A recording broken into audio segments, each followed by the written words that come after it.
Chapter 3806. What?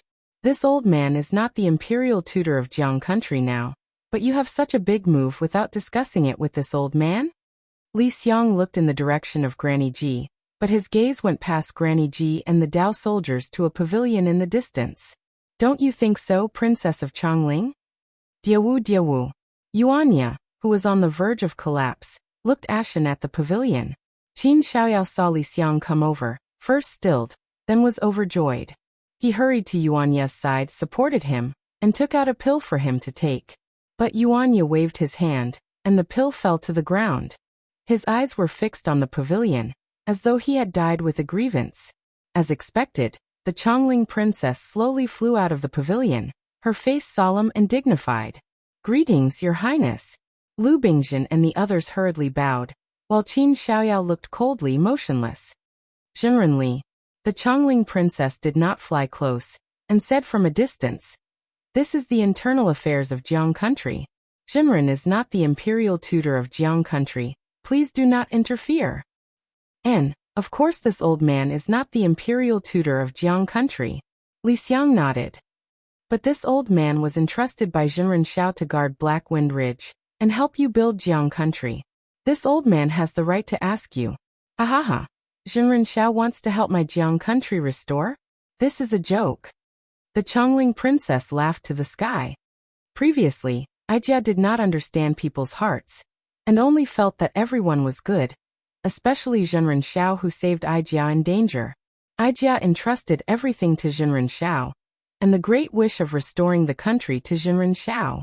But look, Jinren, do you know what kind of person Jinren Xiao sent Aijia is? This Xiao Jian forced Aijia to marry him. Isn't it because he covets the throne of Jiang country? And for the throne he fought with his own disciple. Look at this General Yuanya. When he saw Aijia, he called Aijia his Diawu. If Aijia was not the princess of Chongling, would he do this? Would he make such a moving story? Diawu, do you really think so? Yuanya's body swayed as he spoke with difficulty. There were tears of blood in his eyes. But the Chongling princess ignored him and said to Li Xiang, "Since Aijia has said so much, I am not afraid to say more. Jinren is an open and above-board person. He has kept Jinren Xiao's trust. But have you ever thought about whether Jinren Xiao really wants to restore my country? Oh, why can't he?" Li Xiang frowned, puzzled. If he doesn't want to, why would he do so much for you? Taoist Master Xiao is only pretending to establish a country for my Jiang country. In reality, he wants to establish his own Xiao country. The Chongling princess said coldly. How is that possible? Li Xiang was really surprised. Jinren, listen to me, the Chongling princess said with a smile. That day on Black Wind Ridge, when Xiao Hua killed the Copper Pillar State Preceptor, he said, "Xiao is the beginning." Jinren, tell me, what is Xiao Shishir? Wasn't it just to establish the Xiao Empire? This is one. Jinren Xiao established the Fortune Gate at Black Wind Ridge. Isn't he going against my Jiang country's royal family? The previous imperial preceptor never established his own sect, right? This is the second. Jinren Xiao not only established the Fortune Gate, but also forbade the disciples of the Fortune Gate from entering politics. Isn't he just trying to separate his disciples from the Jiang country's imperial preceptor and take over my Jiang country's royal family? This is the third. Jinren Xiao said that he did not take my Jiang country's offerings. Then, what benefits does he get from helping Aijia restore my country? If Jinren thinks carefully, doesn't Jinren Xiao want to use Aijia as an excuse to first use Jiang country and then establish Xiao country? This is the fourth. There is also the fifth. Since Jinren Xiao took the Copper Pillar State's 5-dragon jade seal, he should give it to Aijia to manage and use. Why didn't he take it out? Isn't it because he wants to establish his own country? There is a sixth? Li Xiang asked with interest. Of course. The Chongling princess gritted her teeth and said, "It has been several years since the Jade Pavilion meeting. If Jinren Xiao took the imperial preceptor's lot, why hasn't he returned? My Jiang country has not been able to establish a country because we are waiting for the imperial preceptor's lot? If Jinren Xiao does not have any other intentions, Aijia will be the first to not believe it." A man who is never content is like a snake trying to swallow an elephant. Li Xiang shook his head slightly. Zhenren Xiao has done so much for you. If he listens to you, he will be disappointed. Even this Li feels it is not worth it for Zhenren Xiao. Fine, since we do not agree, then this Li will not say more. Today, Her Highness the Princess has issued an imperial decree. This Li and Jiang country have broken all ties. Since Zhenren Li has come to Jiang country, do not leave for now. The Chongling princess smiled slightly. Aijia still has a place to borrow Zhenren. Li Xiang's expression changed slightly. His gaze was like lightning as he looked at the Chongling princess. He asked in disbelief. You still have designs on the energy stone mines of Black Wind Ridge? What? That belongs to my Jiang country. Is it wrong for Aijia to take it back? The Chongling princess asked. Haha, Chongling princess. You are too greedy. Do you know what you are saying? This old man really does not know what basis you have to dare to say this to this old man. Li Xiang roared with laughter. Of course a Chongling princess does not dare to say it, but this king can say it. Just as Li Xiang was laughing, another middle-aged man walked out of the pavilion that the Chongling princess had flown out of. This middle-aged man wore a purple gold crown and a three-clawed gold dragon king robe. His slender figure looked like jade, graceful and noble. This person flew out of the pavilion and slowly flew towards the Chongling princess on a cloud, his face indifferent. Hai Tian? When did your Jiasa country come to Jiang country to join in the fun? When Li Xiang saw this man, his expression was shocked. He had not thought that the Jiasa country would interfere. Yes, this person was Hai Tian, Prince of Jiasa, the one that Xiaohua had seen at the secret auction. What is strange about this king's appearance? Hai Tian smiled faintly, like a spring breeze, making people involuntarily submit to him. The so-called Jiang country has yet to be established, and this capital city is a city without a master. This king came to take a look. It won't hinder anyone, right? It's fine if it's not a hindrance, but if it's a hindrance, then it's best not to come. Li Xiang narrowed his eyes and said coldly. Actually, at this time, how could he not know that the twists and turns were all caused by the Jiasa country? Haha, fellow immortal Li is right. Hai Tian laughed. It's fine if it's not a hindrance, but if it's a hindrance, then it's best not to come. Since you're here, and you're in the way, then it's best not to go back. Li Xiang nodded. Prince Hai Tian clearly wants to interfere in the matters of Jiang country, and clearly has the intention to get involved in Black Wind Ridge. Of course. Hai Tian did not hesitate to reveal his ambition. This king has always wanted to see the strength of Black Wind Ridge, but the tortoise-shell formation of Black Wind Ridge is really powerful. This king knows that he does not have the ability to break that formation. Since fellow immortal Li has come today, then don't go back. Li Xiang laughed. I understand. All of this, it was all bait, just to lure me into it. So I am the big fish that the prince wants to catch.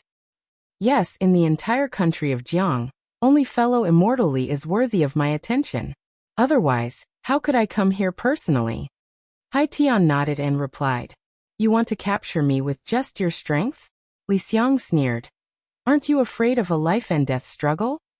This king naturally doesn't need to worry before the destruction of Jiang country. Hai Tian rubbed his nose, his posture was very carefree. But the current me is far from the Hai Tian that fellow immortal Li has seen before. As he spoke, Hai Tian's body flashed with Buddhist light, and streams of mind power surged from his body. As Hai Tian formed a Buddhist seal with his hand, a Buddhist protector's Vajra image slowly appeared on the surface of Hai Tian's body. His sensing Hai Tian's Buddhist protector's divine ability, Li Xiang's expression changed slightly. He understood in his heart that with his early nascent soul stage cultivation, he really wasn't a match for Hai Tian. Fellow immortal Li Hai Tian raised his neck and said, This king still advises you, don't tear your face too much. Your Li country and my Jiasa country can be considered allies in the early years, and have long since had some feelings of incense. If you are willing to submit, this king doesn't mind speaking in front of my Jiasa country's king. Not waiting for Hai Tian to finish speaking, a sneer came from about 10 zhang to Li Xiang's right. Amidst the runes in the air, Xiaohua's figure gradually appeared. So what if we tear apart all our faces? What? Hai Tian, are you going to bite me? Taoist Master Xiao hearing Xiaohua's voice. Qin Xiaoyao's face lit up. When Xiaohua's figure appeared, he couldn't help but shout, Taoist Master is back? Taoist Master Xiao is back. Taoist Master Xiao is back. The hearts and livers of the Fortune Gate's disciples had been tormented several times and were somewhat numb. Now that they had come back from death's door, seeing Xiaohua return, they couldn't help but cheer. Even the previously indifferent Chongling princess and the indifferent Granny Ji's faces instantly changed. Yuanya. As soon as Xiaohua appeared, other than saying this to Hai Tian, he opened his mouth and scolded. You useless thing, hurry up and take the pill. Your grandmother, haven't you heard of that saying? There are plenty of fish in the sea. You are the dignified descendant of the Wolf King from the Wolf Valley. How can you be bewitched by this vulgar and beautiful woman of the secular world? You are just the daughter of a fallen country's king. What is so great about you? In the future, this old man will find you an immortal palace maid. Taoist Master Yuanya, who had been robbed by the ruthless secular and cold profiteer, couldn't help but cry out when he heard Xiaohua's scolding, which was more warm than any kind of warm words. It seemed that blood-red tears flowed from his eyes that had never shed tears before. Taoist Master said, You quickly take the pill. Qin Xiaoyao hurriedly sent the pill to Yuanya's mouth. This was personally refined by Taoist Master. Chapter 3807. The stubborn Yuanya was now as obedient as a 3-year-old child. After taking the pill, his body, which was barely holding on, went limp and fell on Qin Xiaoyao's body. Ha ha ha ha, wonderful, wonderful. Hai Tian didn't seem to be angry at Xiaohua's words, nor was he surprised by the Fortune Gate disciples' cheers. He only laughed and clapped his hands, his voice echoing in the air like a giant. This old man thought I had caught a big fish. I didn't expect Taoist Xiao to walk right into my trap. This king is really happy. Taoist Xiao, we meet again. Do you know how much effort this king has spent to find your whereabouts? This old man is not Fairy Xiangfeng. I'm not interested in men. Xiaohua curled his lips. If you want to find her, this old man will give you a communication talisman. Fairy Xiangfeng? Hai Tian was stunned, as if he didn't understand, but he didn't care and laughed. This king is very curious, Xiaohua. That day at the secret auction, this king saw you with the 100 Flowers Valley's princess. At that time, your cultivation seemed very ordinary. How come after the secret auction, you met the light beast, and your cultivation improved by leaps and bounds? Could it be that the 1,000 Demons' sacred ground really has a demon fruit that can increase the cultivation of human cultivators? Why should this old man tell you? If you want, you can kneel and lick the light beast. Xiaohua stroked his chin, looked at Hai Tian with a smile, and asked with interest. This old man has already appeared. You're actually not afraid at all. Could it be that you still have a backup plan? Hee, you actually saw through it. Hai Tian laughed. This king wanted to give you a surprise, but since you don't like surprises, I'll let you see now. As he spoke, a series of Buddhist chants sounded in the air. Amitba, 4 old monks in monks' robes flew over with Buddhist weapons in their hands. Each of the old monks' bodies flashed with a strong Buddhist light. His Xiaohua sent an emoji of sucking in a breath of cold air as he exclaimed in astonishment. When did the Jiasa country have 4 4th-level elemental power? State preceptors? Haha, ignorant fools. Hai Tian laughed and mocked. How can a barren mountain like you know the foundation of my Jiasa country? It's fine if you lied to Chongling and Li Xiang, but you dare to show off in front of my Jiasa country? You dare to go to Yaotai Mountain with your little cultivation? In this king's opinion, you're hiding on the side cultivating? Damn, when did this old man lie? Xiaohua was speechless. Looking at Hai Tian, he said, This old man killed Leng Qingda at Black Mountain and forced Yanjijin. Was all fake? Do you think this old man doesn't even have the courage to go to Yaotai Mountain? Bronze Pillar State is nothing. Hai Tian sneered.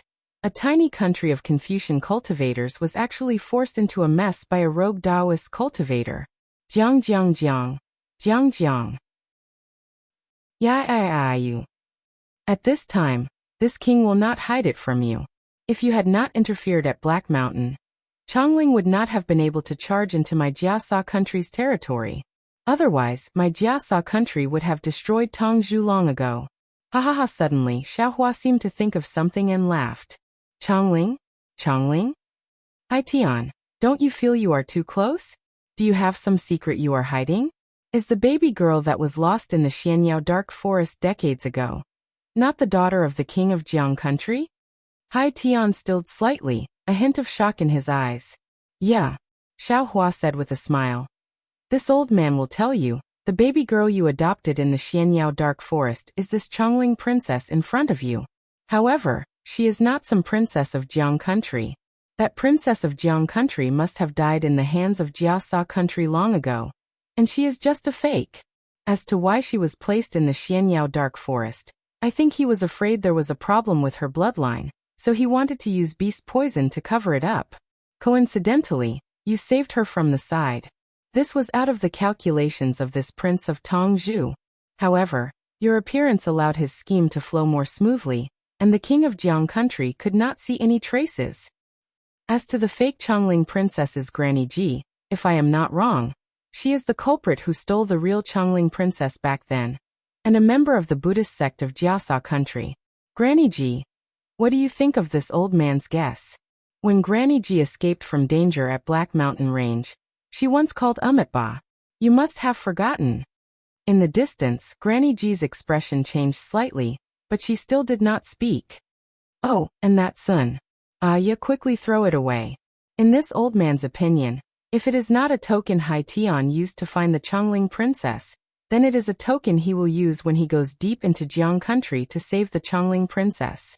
But you took it away, and he miscalculated. Hearing Xiaohua's words, Yuanya took out the sun with trembling hands. He looked deeply at the woman he had raised in the distance. As though he had abandoned everything in his heart, he casually threw it on the ground. This world had hurt him too deeply. Also, Hai Tian, I think that when the Chongling princess met this old man, she did not know of her past. Xiaohua turned to look at Hai Tian and asked. When she heard Yuanya's question, she went back to ask Granny Ji. Granny Ji then told her the reason. However, this old man is curious. Even if the Chongling princess knew of her past, there was this old man and Black Mountain Range. Even if she did not admit it, she could still be the ruler of a country. Why did she have to listen to your arrangements? Hai Tian smiled. He pointed at the sun on the ground and said, that sun is Bunwang's beloved item. It was given to Bunwang's beloved consort. Oh, the ancients say, one cannot trap a wolf without sacrificing a child. The Grand Prince is really willing to let his child experience life and death. Xiaohua immediately realized, but then he sneered. This kind of lie is enough to fool a child. Now that you mention it, you really underestimate our experience. Since you are Bunwang's descendant, if you do not contribute, how can you enjoy the honor of a country? Hai Tian did not mind Xiaohua's provocation. People like Xiao Jian who only want to take advantage by scheming will all become bubbles in the end. Xiongyi, is this something you can think of? Suddenly Xiaohua shouted into the air. Ah! Hai Tian was shocked and looked in that direction in disbelief. There was a flash of light, and Xiongyi's figure appeared. When he saw that Xiongyi was only in the early stage of yuanying, Hai Tian sighed in relief. Master, this disciple really did not think of it. Xiongyi smiled bitterly and shook his head. This disciple only noticed Xiao Jian's movements and knew that he coveted the Chongling princess and wanted to kill Yuanya. But this disciple really did not think that there was such a great hand behind the scenes. Otherwise, this disciple would not have invited Master and Li Shishu to come and watch the show. Hearing Xiongyi's words, Hai Tian was even more shocked. Xiongyi not only called Xiaohua Master, but also said that other than Xiaohua and the other two yuanying, Black Wind Ridge seemed to have other yuanying cultivators. Also, Xiongyi had time to go to Black Wind Ridge to ask for reinforcements, but Xiaohua did not let him go. Either someone had already returned, or Xiaohua had the intent to kill. Of course, no matter what, this was somewhat out of Hai Tian's control. How could Hai Tian allow such a thing to happen? He roared, "Kill!" His body expanded again. With a wave of his hand, a crescent shovel appeared in his hand. Buddhist clouds formed under his feet as he attacked Xiaohua. Xiaohua sneered and shouted, Li Xiang Xiongyi, you and the others blocked the old monk in the east. Yes, Master Xiongyi responded. He clapped his hands and used the hand of Yuanying, grabbing at the old monk out of thin air. Xiongyi moved. Li Xiang did not dare to be negligent. Seeing Xiongyi use the hand of Yuanying, he hesitated slightly and also waved his hand. An arm several zhang long rushed out of his Taoist robe and grabbed at the old monk with Xiongyi. Ba Buddha, the old monk's expression did not change at all. He only chanted the name of Buddha and waved the demon-subduing pestle in his hand. The Buddhist light around his body flashed and turned into a demon-subduing Buddha. Thousands of chanting sounds rose and met the two Taoist Yuanying hands. Looking at Xiaohua again, after instructing Xiongyi and Li Xiang, he held the wishful staff in his hand and smashed at Hai Tian's crescent shovel like lightning. Hai Tian had already seen Xiaohua's amazing divine power. Now he did not dare to be negligent. He urged his telekinesis and a faint sky dragon and white elephant were born on the crescent shovel. It was as if there was really the power of 9 dragons and 9 elephants, roaring and rushing to Xiaohua. Clang, the two murderous weapons collided with a deafening sound. Hai Tian felt an unparalleled force coming from the crescent moon shovel. The celestial dragon and the white elephant in the light of Buddha were annihilated in an instant. His arms were numb, and his body flew backward involuntarily. The force rushed into his golden body of Buddha, and his entire golden body trembled rapidly, almost collapsing. Grandma, this guy is really powerful. No wonder Hai Tian was shocked and hurriedly tried to stabilize his golden body, but when he looked up at Xiaohua, the scene in front of him made him completely stunned. Because Xiaohua's figure had not transformed into a golden body before. At the moment when the wishful staff and the crescent moon shovel collided, Xiaohua's figure actually borrowed the force to fly upside down. Like a bullet, he rushed to the left side of Hai Tian in a hurry. Just as Hai Tian was looking at him, Xiaohua waved his arms. With a roar, his transcendence golden body appeared. Invisible star power surged into his transcendence golden body, and the transcendence golden body was instantly dozens of feet tall. It was more than twice the size of the old monk's Buddha statue. Moreover, the previously inconspicuous wishful staff had now turned into dozens of feet, and was heavier than a mountain as it smashed towards the old monk. Junior brother, don't worry, this old monk will help you. Hai Tian was surprised, and the old monks were even more surprised. The old monk closest to the old monk hurriedly shouted and waved his hand. A Buddhist staff turned into a dragon and roared towards Xiaohua. Chapter 3808. PFFF. What shocked everyone was that Xiaohua suddenly opened his mouth and 9 sword beams shot out from his mouth. In the blink of an eye, they had arrived in front of the old monk. The strangest thing was that the 9 sword beams didn't seem to have any intention of blocking the monk's staff. Instead, they went around the monk's staff and turned into a huge sword that slashed towards the old monk. Boom! There was an even louder bang than before. The wishful steel staff hit the old monk's demon-subduing pestle. Not only was the demon-subduing pestle smashed into pieces, but the Buddha's light scattered in all directions. Even the huge wave of air blew the cultivators on the mountain ridge to the side. In particular, under the wishful steel staff, the old monk's golden Buddha statue was no match for it and instantly collapsed. How is this possible? Hai Tian was completely dumbfounded. Just now, Xiaohua's wishful steel staff did not seem so powerful. This is a Buddhist protector with upper 4th grade elemental energy. Of course, Hai Tian did not know that Xiaohua's staff had the power of the spiritual will hammer.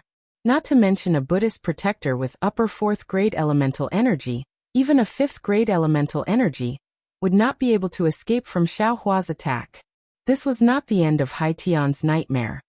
Another loud sound rang out. The staff hit Xiaohua, who did not want to dodge at all. Thousands of sparks splashed out from Xiaohua's body. The staff returned to its original form, but Xiaohua was not injured at all. How is this possible? Hai Tian groaned, feeling bad in his heart. Another loud sound rang out. The giant sword fell and the old monk's huge arm, which was not protected by a Buddhist weapon, was cut off. Blood flowed out from the severed arm like golden liquid. Not only that, the giant sword instantly turned into 9 stars and crazily stabbed at the gradually collapsing golden Buddha statue. It was more flexible than Xiaohua's control. Don't hurt my senior brother. The third old monk just flew over and roared. He raised an alms bowl, and a huge suction force tried to suck the 9 stars away. Jia, a very strange voice appeared in the air. Old monk, you are I's dish, obediently come to the plate. Who is it? The old monk was shocked. He quickly scanned the area with his Buddhist sense, but at that moment, a 6-colored pillar of light suddenly appeared behind him and crashed into his golden Buddha statue at an incredibly fast speed. Boom! Right in front of Hai Tian's eyes. The Kunlun mirror's beam of light blasted a huge hole in the old monk's upper body. The old monk's golden Buddha statue collapsed rapidly. It seemed that he would not be able to survive. I've been tricked. Hai Tian suddenly came to a realization. Xiaohua first fought with him, using him as bait to force the 3 monks to come to his rescue. And the moment he was defeated, Xiaohua took out a method to stop the 3 monks. Under this attack, the 3 monks' lives were in danger. Let's go. Hai Tian made a prompt decision, urging his telekinesis to flee into the distance. Hai Tian, don't you think it's too late to leave now? Xiaohua smiled coldly. He tossed his right hand and muttered an incantation. The soul execution yuan light immediately flew out from the sword gourd. Seeing something with a nose and eyes emerge from the sword gourd, Hai Tian's consciousness immediately blurred. He hurriedly slapped his forehead. Swish! A Buddhist lotus that was several feet in size appeared along with the Buddhist light, blocking the spirit-slaying origin light. Fall! Looking at the Buddhist lotus, Xiaohua sneered. If he did not refine the soul execution yuan light from before, Hai Tian's protective Buddhist weapon might not be able to break through. However, after refining the essence of a strange beast's thigh, Xiaohua had full confidence that it could break through the Buddhist weapon. Sure enough, following Xiaohua's chanting of the incantation, Pu, the soul execution vital light rushed past the Buddha lotus, and the Buddha lotus shattered into pieces. The soul execution vital light precisely landed on Hai Tian's neck. The soul execution vital light flashed, and Hai Tian's head soared into the sky, and a mouthful of hot blood flew out. Namo Mithra Buddha. After killing Hai Tian, Xiaohua did not hesitate. He looked at the collapsed golden Buddha statue of the old monk and said, as the son of Buddha, you should strictly abide by the rules and precepts. As a Buddhist protector, you should subdue the devil and become Buddha. You used the power of Buddha to oppress the common people. You should be destroyed. Immediately after, the divine will hammer fell from the sky. Boom! The Buddhist protector, who only had the strength of a 4th-grade essence force, was smashed into a golden liquid. A blood-curdling scream came from not too far away. Under the 9 stars illuminating the sun, another old monk was also unable to escape from the Confucian cultivator Xiaohua's flying sword. Who knew how many holes were pierced through his body, and he died on the spot. 3 monks and a prince were instantly killed by Xiaohua alone. Not only was this shocking, even the last monk who was fighting with Xiong Yi and Li Xiang was flustered. 2 early nascent soul stage Taoist cultivators were naturally not a match for him. A Buddhist protector, who only had the strength of a 4th-grade essence force. However, it was not easy for him to kill the 2 of them. Especially since he had only fought a few rounds with the 2 of them. The outcome of the battle had already been decided. How could he remain calm? Unfortunately, before he could activate the Buddhist light to escape, the voice of the green-robed Xiaohua came from above his head again. TSK, what a pity for a monk like Ming Quan. He actually didn't have a Saraira. The monk was shocked. He did not hesitate to smash the demon's subduing pestle into the sky. However, what was extremely strange was that, boom, under his body, the Kunlun mirror's beam of light flew out and instantly pierced through his golden body from bottom to top. The monk died with his eyes wide open. He did not even see the appearance of his opponent. Haha! The green-robed Xiaohua laughed loudly. That strange laughter was everywhere in the mountain range. A simple diversion was actually used by him so skillfully. In the blink of an eye, he had killed 2 monks, which really made him excited. The laughter disappeared. Everyone still did not dare to believe it. That year, Xiaohua fought Lungqinga in front of the Black Wind Mountain Range. Although he also defeated many Confucian cultivators of the 4th level of origin power, that battle was so dangerous that Xiaohua himself was seriously injured. And today it was only a dozen years later. In the eyes of cultivators, that was not too long ago. Xiaohua actually so easily killed 5 people who were almost at the same cultivation level. What kind of divine ability was this? Not to mention how much stronger his magic power was, just this method alone was too strange. However, what made Qin Xiaoyao and the others feel familiar was that with a wave of Xiaohua's hand, the Qiankuan pouches on the 5 people's waists all fell into his hand. When he opened them to take a look, a familiar smile appeared on his face again. Master Xiongyi looked at Xiaohua's divine ability, which was even more powerful than the one at the Jade Pavilion gathering. His eyes flashed with passion. He flew in front of Xiaohua and bowed. How should we deal with this now? Master, please tell us. Xiaohua stood in the air. He looked at Xiao Jian's corpse, and then at Yuanya's pale face. His thoughts were in a mess. These 2 were the first people he had encountered after coming to the hidden immortal continent. They had been so good master and disciple back then, but now they had fallen to such a state. Part of this was due to Hai Tian of Jiasa, but if Xiao Jian did not have his own plans, and his desire to kill Yuanya, how could he have ended up like this? Why does it have to end with killing each time? Xiaohua sighed. His gaze swept across the corpses of Hai Tian and the other Jiasa cultivators.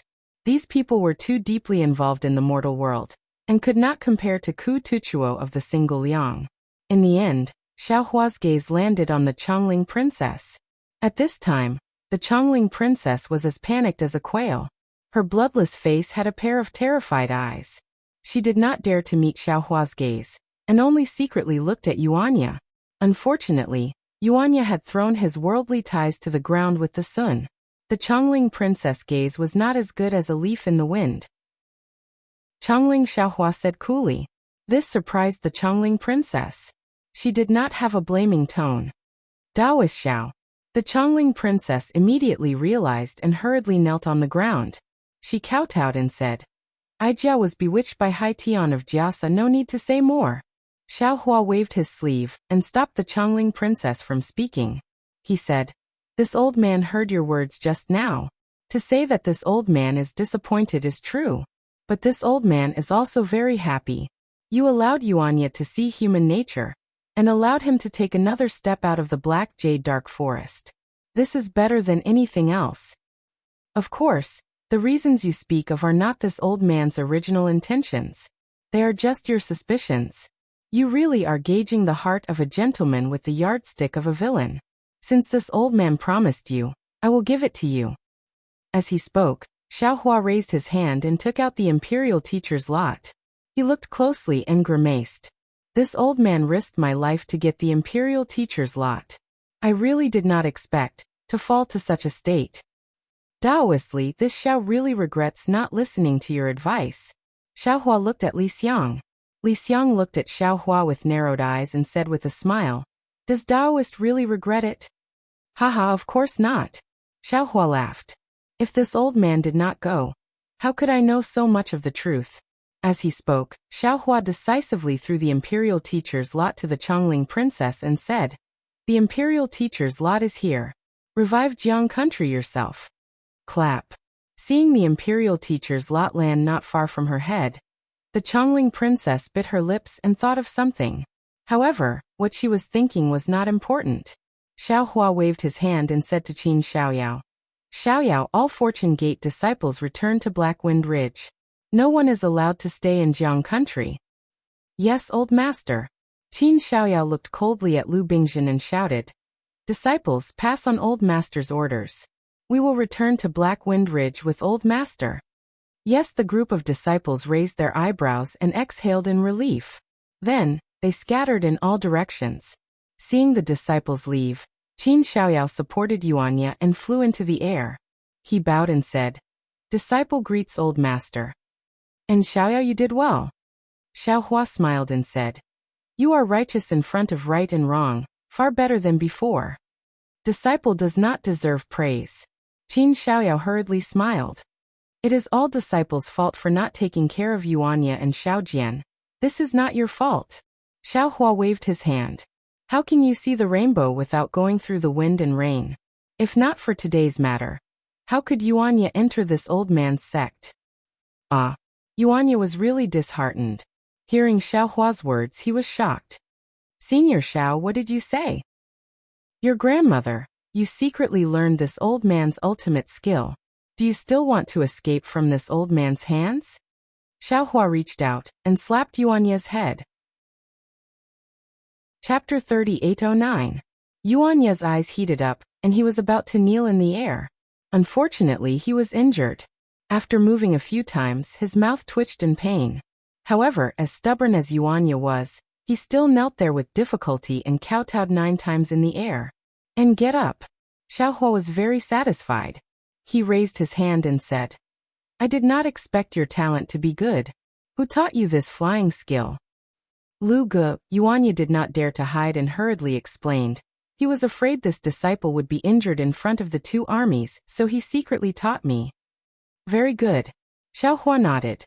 With a wave of his hand, the Pegasus and flying carriage landed in the air.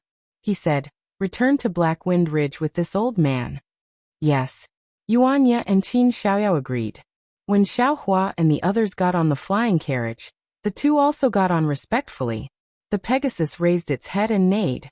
A milky white light streaked across the sky and quickly disappeared into the horizon. Woo! The Chongling princess looked at the deathly silent imperial tutor park, and then looked at the dazed Lu Bingjin and the others, and the Dao soldiers she had trained. Suddenly, she collapsed to the ground as though her bones had been pulled out. She started to cry bitterly.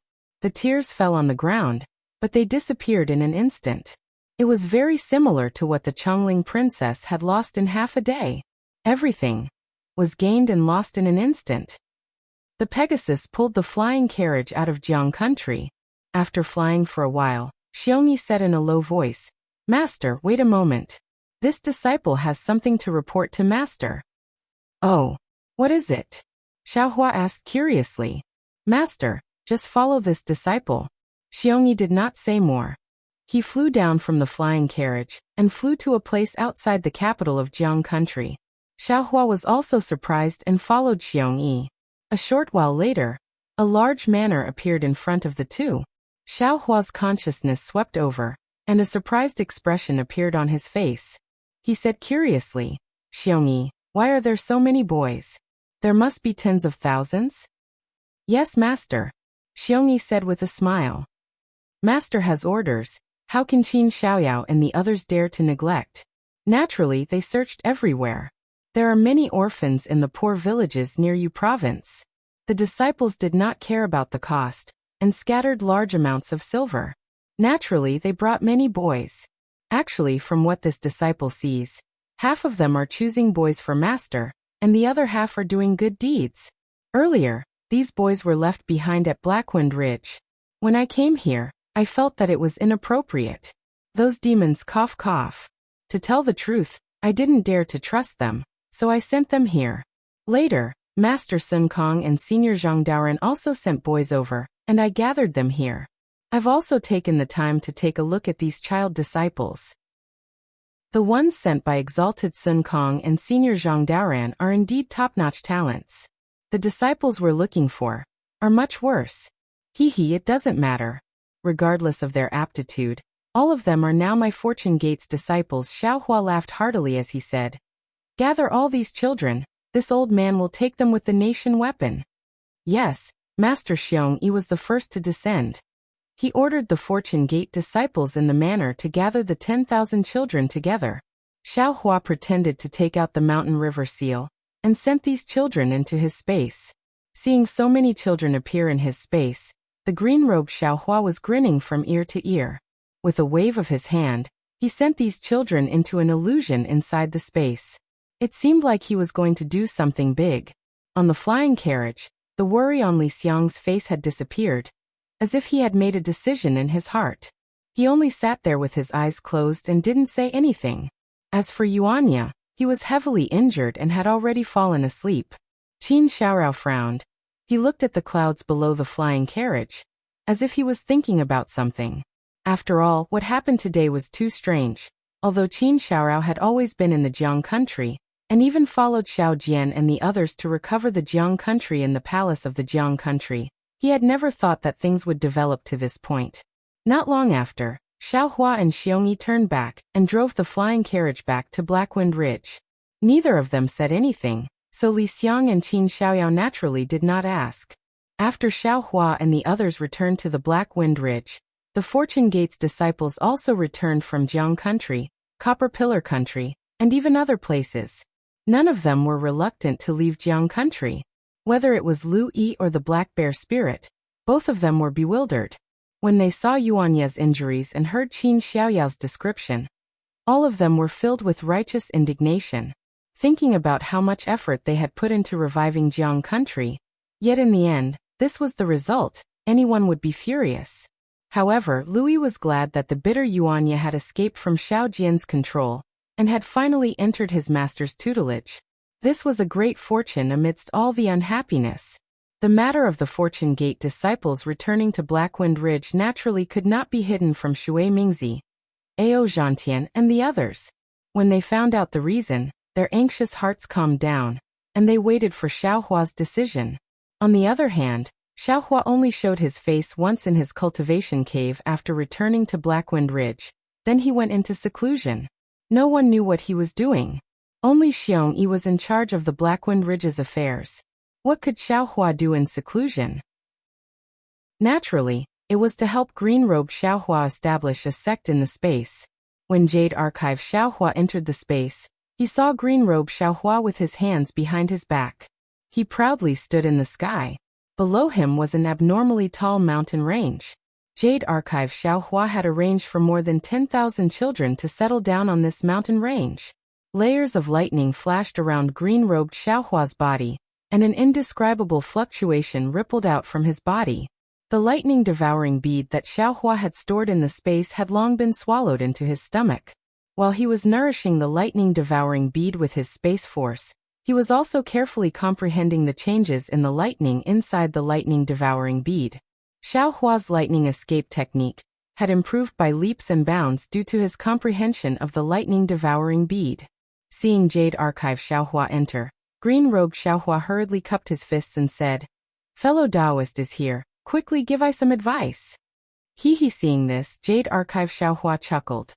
That's right, although green-robed Xiaohua was ambitious to establish his own force, there would be many problems if he really wanted to do it. After all, green-robed Xiaohua's divine ability was not small, but he knew very little about establishing a sect just like Xiaohua. Moreover, other than the 10 great primordial spirits, Xiaohua would not divulge the secret of the space to anyone else. Thus, Xiaohua could only do it himself. Fortunately, in the space, other than Jade Archive Xiaohua and green-robed Xiaohua, Confucian Cultivator Xiaohua was also quietly thinking about something. He volunteered himself to come out, glorifying it as training. Jade Archive Xiaohua naturally knew that Confucian cultivators had to train in the hidden immortal continent before reaching the 5th grade of elemental energy. Understanding the arts and etiquette, and even managing a region, this had an extremely subtle effect on Confucian cultivators' understanding of the noble qi. However, the problem was that Confucian cultivator Xiaohua's 5 qi's unifications seemed to be different from ordinary Confucian cultivators. He shouldn't need any training, right? When Confucian cultivator Xiaohua haggled with green-robed Xiaohua, Jade Archive Xiaohua already understood that Confucian cultivator Xiaohua also wanted to get a share of the profits from these 10,000-plus children. Seeing Confucian cultivator Xiaohua's eagerness to give it a try, Jade Archive Xiaohua agreed very much. After all, Confucian cultivators had a large number of ancient books and scrolls. Among them were academies, sects, and even the constitution of a country. The 2 primordial spirits only needed to follow these diagrams to establish a sect. However, these children were all young. Jade Archive Xiaohua didn't know what this so-called sect would look like in the hands of green-robed Xiaohua and Confucian cultivator Xiaohua. However, Jade Archive Xiaohua didn't care about this. Within the space, everything was under his control. He simply let the 2 primordial spirits pair up. Jade Archive Xiaohua's figure landed on the huge white bones below the immortal beheading stage. Xiaohua obtained an extremely large number of white bones on the altar of the legacy realm. Now these white bones were all stably gathered together, forming a huge human figure. However, this human figure was very strange. It actually had 3 heads and 6 arms. It's really strange. Could it be that these are the skeletons of 3 people? Jade Archive Xiaohua pinched his chin and looked at the white bones that were being tempered under the lightning water. Xiaolei's body flashed with lightning as he lay among the white bones in a deep sleep. He couldn't help but think to himself, but if it's the skeletons of 3 people, these broken bones are tightly knit together without any extra parts. Moreover, in the lightning water, the bone spurs between these white bones are gradually healing. It must be a giant with 3 heads and 6 arms. Oh no, it's still missing a piece. Jade Archive Xiaohua's gaze swept over. His figure swayed, and he appeared on top of the giant's head. Sure enough, he saw that the top of the giant's head was missing a 1-foot square triangular white bone. This triangular gap was very neat, as if it was pierced by an extremely sharp weapon. Damn, is this the legendary failure at the last hurdle? Jade Archive Xiaohua's previous joy was extinguished by more than half. However, he also knew that this missing piece of white bone was certainly not in the legacy realm. He was afraid that it was the same as the other white bones he obtained, lost in a different place. Let's leave it to fate. Jade Archive Xiaohua thought for a moment and shook his head. I still have important things to do.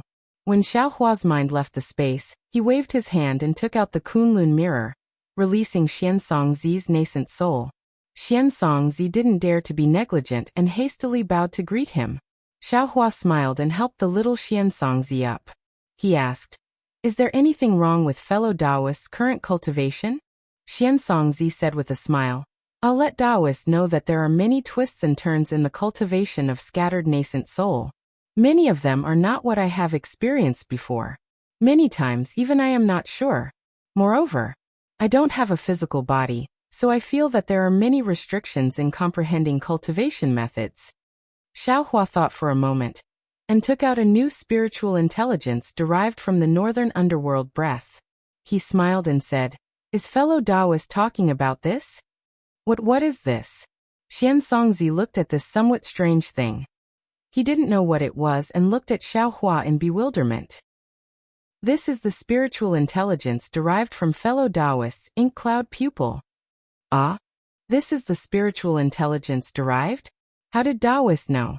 Xiansongzi was in disbelief. After all, there was only a name and no image. Who knew which one was the spiritual intelligence derived? Chapter 38:10. If I say so, then so be it. Xiaohua smiled. I called you out just to ask you, are you going to take it now? Or do you want to take it later? I also want to take it. But without Renjing, what's the use of taking it now? Xiansongzi was very dejected. Xiaohua smiled again, and took out the mother-child spirit fruit. Fellow Taoist, look at what this is. This is Renjing. Xiansongzi was stunned. Looking at the Renjing that looked exactly like a pregnant human, how could he not know? Taoist. After Xiansongzi woke up, he hurriedly bowed.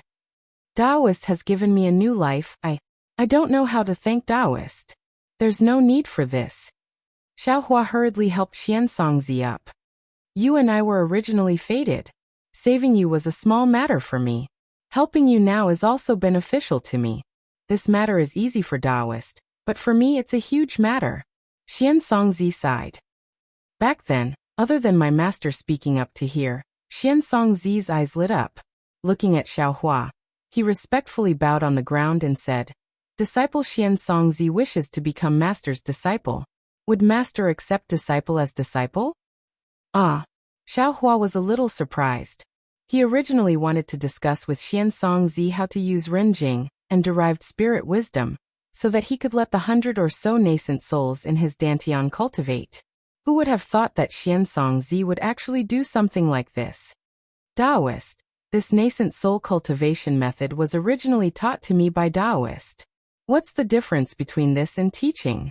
Moreover, I'm now a lonely soul. Without Taoist protection, I wouldn't be able to survive. Being able to become Taoist's disciple is actually my fortune. Xiansongzi kowtowed. Taoist, please have mercy. Xiaohua pondered a bit. He knew that Xiansongzi was right. Although his heart was magnanimous, what would Xiansongzi think? This was also a heart demon and karma. Only by accepting this karma could he truly help Xian Songzi. Okay, Xiaohua nodded. Xian Songzi was overjoyed. Just as he was about to kowtow, Xiaohua hurriedly waved his hand. Wait a moment. Yes, master. Xian Songzi was amazed, but when Xiaohua released Master Daoist Jingting's nascent soul, Xian Songzi understood. Spiritual Master Jingting's nascent soul was protected by the green-robed Xiaohua in the Lianyao flask, so his nascent soul wasn't obliterated. Now that he had rested for a few years, he had recovered a little. Now that he appeared in front of Xiaohua, although he knew that he had escaped death, his little face was filled with despair just like Xian Songzi. Master Daoist Jingting Xiaohua points his finger and says, "You were fated to meet this Xiao at the Jade Pavilion conference, and you were even implicated by this Xiao inside the formation. Now that you've lost your physical body and only have your nascent soul left, this Xiao is willing to bear this karma for you. Are you willing?" Daoist Master Xiao Daoist Master Jingting looks at the Yuanying kneeling in front of him, somewhat puzzled. What if I'm willing? What if I'm not? He Xian Songzi, get up and break it down with Reverend Jingting. Xiaohua didn't say much and let Xian Songzi explain to Master Daoist Jingting. Seeing Master Daoist Jingting like this, Xian Songzi's heart was filled with sympathy. This was the so-called sympathy for fellow sufferers. In a moment, he had already explained the cause of the matter clearly. Although Master Daoist Jingting's reaction was slow and his luck wasn't good, his mind wasn't inferior to Xian Songzi's. At this time, how could he not know that there was an unprecedented road in front of him? Disciple Master Daoist Jingting is willing to become Master Daoist's disciple. Master Daoist Jingting knelt in front of Xiaohua with Xian Songzi. Good. Xiaohua nods. Although this old man has some knowledge about the cultivation method of scattering nascent soul, after all, I can't often teach it to you. Now that the two of you are cultivating together, we can exchange knowledge and discuss it with each other. Yes, disciple understands. Xian Songzi and Master Daoist Jingting understood Xiaohua's painstaking efforts. The two of them kowtowed together 9 times, which could be considered as becoming Master Daoist. All right, since you've become Master Daoist Jingting's disciple, Master Daoist Jingting Xiaohua says with a smile, Master will first teach you the cultivation method of scattering nascent soul. Master, just call disciple Jingting. Daoist Jingting says respectfully. Good. After saying that, a crystal thread as bright as a crescent moon appears between Xiaohua's eyebrows and enters between Master Daoist Jingting's eyebrows. Boom! Master Daoist Jingting feels as if his mind is being bombarded by a huge object. Countless words and understandings fall into his mind. Master Daoist Jingting doesn't dare to be negligent. He immediately sits there cross-legged and closes his eyes to comprehend. Xiaohua takes back the soul thread and looks at Xian Songzi beside him. He says with a smile, "This old man still has some understandings. I won't teach them to you for now. After Jingting finishes comprehending, you can discuss with him how to take Renjing and develop spiritual wisdom." Yes, master. Xian Songzi restrains the ecstasy in his heart and answers with a bow. Xiaohua walks out of the quiet room. Lu Yi, who is guarding the door, hurriedly bows and says, "Greetings, master." "And how is Yuanya?" Xiaohua is somewhat worried about Yuanya who almost died. "Brother Ye is fine. After taking master's miraculous spirit pill, his injuries are already fine." Lu Yi obediently answers, "It's just that he was hit hard by Diawu's matter and can't come back to his senses for a while." Just now, disciple heard from Wang Yuanfei that Brother Ye was called by his mother to roast some meat for him to eat. That's right. Xiaohua nods. Although Yuanfei's mother doesn't have much experience, she is Yuanya's teacher in the matters between men and women. It's not bad to listen to more advice. If you see Yuanya, ask him if he has thought it through. If he has, then come see me. Yes, Louis bows and answers. Also, Senior Shui Mingzi and Ao Zhantian came to find Master a few times. It seems like they have some matters to discuss. Oh, are the two of them together? Or did they come separately? Xiaohua sits on the brocade chair and asks with interest. The two of them came separately. And invite fellow Shui Mingzi over. Xiaohua says after thinking for a while. Louis goes out. Not long after, Shui Mingzi enters the cave. Xiaohua invites him to take a seat. The two of them exchange greetings for a while. Shui Mingzi says with a smile, I came to find Daoist Xiao because I have a private matter to discuss with fellow Daoist. Oh, fellow Daoist, please speak. Seeing that Shui Mingzi didn't mention leaving the Black Wind Ridge, and instead talked about private matters, Xiaohua unconsciously raises his eyebrows. Previously, I also told Daoist that the situation in the hidden immortal continent is very delicate. The changes in the Yaotai Mountain will probably anger the Immortal Palace. We Daoist cultivators who survived the Yaotai Mountain will have to think about how to deal with it. Shui Mingzi seems to have thought about it long ago. He quickly explains, for a shrinking force like the Black Wind Ridge, not coming out is one way. Another way is to leave the hidden immortal continent to temporarily avoid the limelight. I am not talented, but I have some dealings with the Demon King of the ancient Bell Mountain in the Thousand Demons Sacred Realm, so I want to temporarily avoid this place. I saw that Daoist Xiao treats Black Bear, White Lion and Golden Eagle very well. I presume that you don't discriminate against Demon Kings, so I want to invite Daoist Xiao to come with me. He Xiaohua smiles. Fellow Shui Mingzi, it can't be that simple, right? Is there something else? Of course. If it were that simple, I wouldn't have come here so seriously. Shui Mingzi smiles mysteriously. 50 years later, near the ancient Bell Mountain, there will be a grand event in the Thousand Demons Sacred Realm. As for what it is exactly, I can't reveal it at this time. If Daoist Xiao is interested, why don't we take this opportunity to go together? With Daoist Xiao's skills, you will definitely gain something. I see. Xiaohua thinks to himself. That day Ao Zhantian said that Shui Mingzi has some background. This must be the reason. He, a Daoist cultivator, can actually participate in the grand event of the Thousand Demons Sacred Realm. Maybe he also has the bloodline of the demon race. This grand event also depends on one's skills. But now, do I still need to go to the Thousand Demons Sacred Realm? Thinking of this, Xiaohua smiles. I thank fellow Shui Mingzi for thinking so highly of me. However, this matter will take at least 50 years. There is still some time until now. I don't want to leave so early. 50 years is just the blink of an eye. Shui Mingzi persuades. Now is a sensitive time for Confucian cultivators. Wouldn't it be better for fellow Daoists to take this opportunity to get rid of the trouble? Let me think about it. Xiaohua doesn't agree. Shui Mingzi doesn't insist. He takes out the jade eye and the token and gives it to Xiaohua, saying, This is the location of the ancient Bell Mountain and my token. If Daoist Xiao goes and I'm not there, just show the token and the Demon King will definitely treat you with respect. Okay. Xiaohua takes it and says, If I have nothing to do, I will definitely go. Okay, I will wait for Daoist Xiao's arrival. Shui Mingzi stands up and leaves. After Xiaohua stands up and sends him off, he asks Lu Yi to invite Ao Zhantian. He looks at the jade eye and the token in his hand with a smile, and puts them away. He just came back from the Misty Mountain Maze, and still has many things to learn. How can he have the time to go to the Thousand Demons Sacred Realm? Not long after, Ao Zhantian also arrives. Unlike Shui Mingzi, Ao Zhantian's first sentence is, Daoist Xiao, did Shui Mingzi find Daoist Xiao? Xiaohua smiles. The Black Wind Ridge is only so big.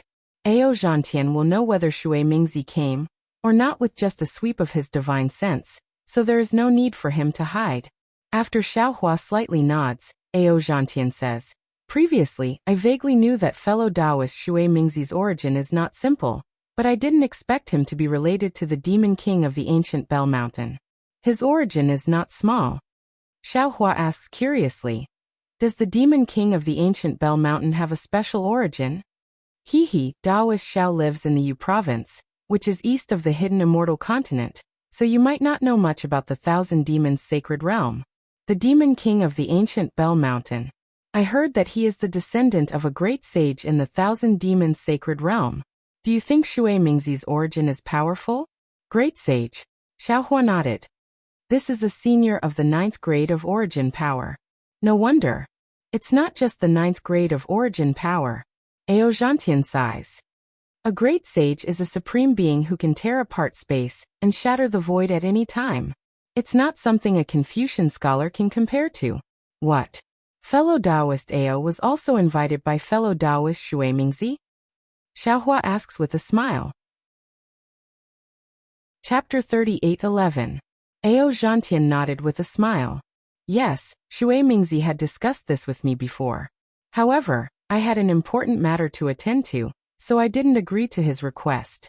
Today, I came here to discuss this matter with Taoist master. Oh. Xiaohua was stunned. What do you want to discuss with me? Ao Zhantian pondered for a moment, and sent a voice transmission. Do you know about Dragon Island? Xiaohua's heart skipped a beat. What do you mean by that? Which cultivator on the hidden immortal continent doesn't know about Dragon Island? If you have the opportunity to go to Dragon Island, would you be willing?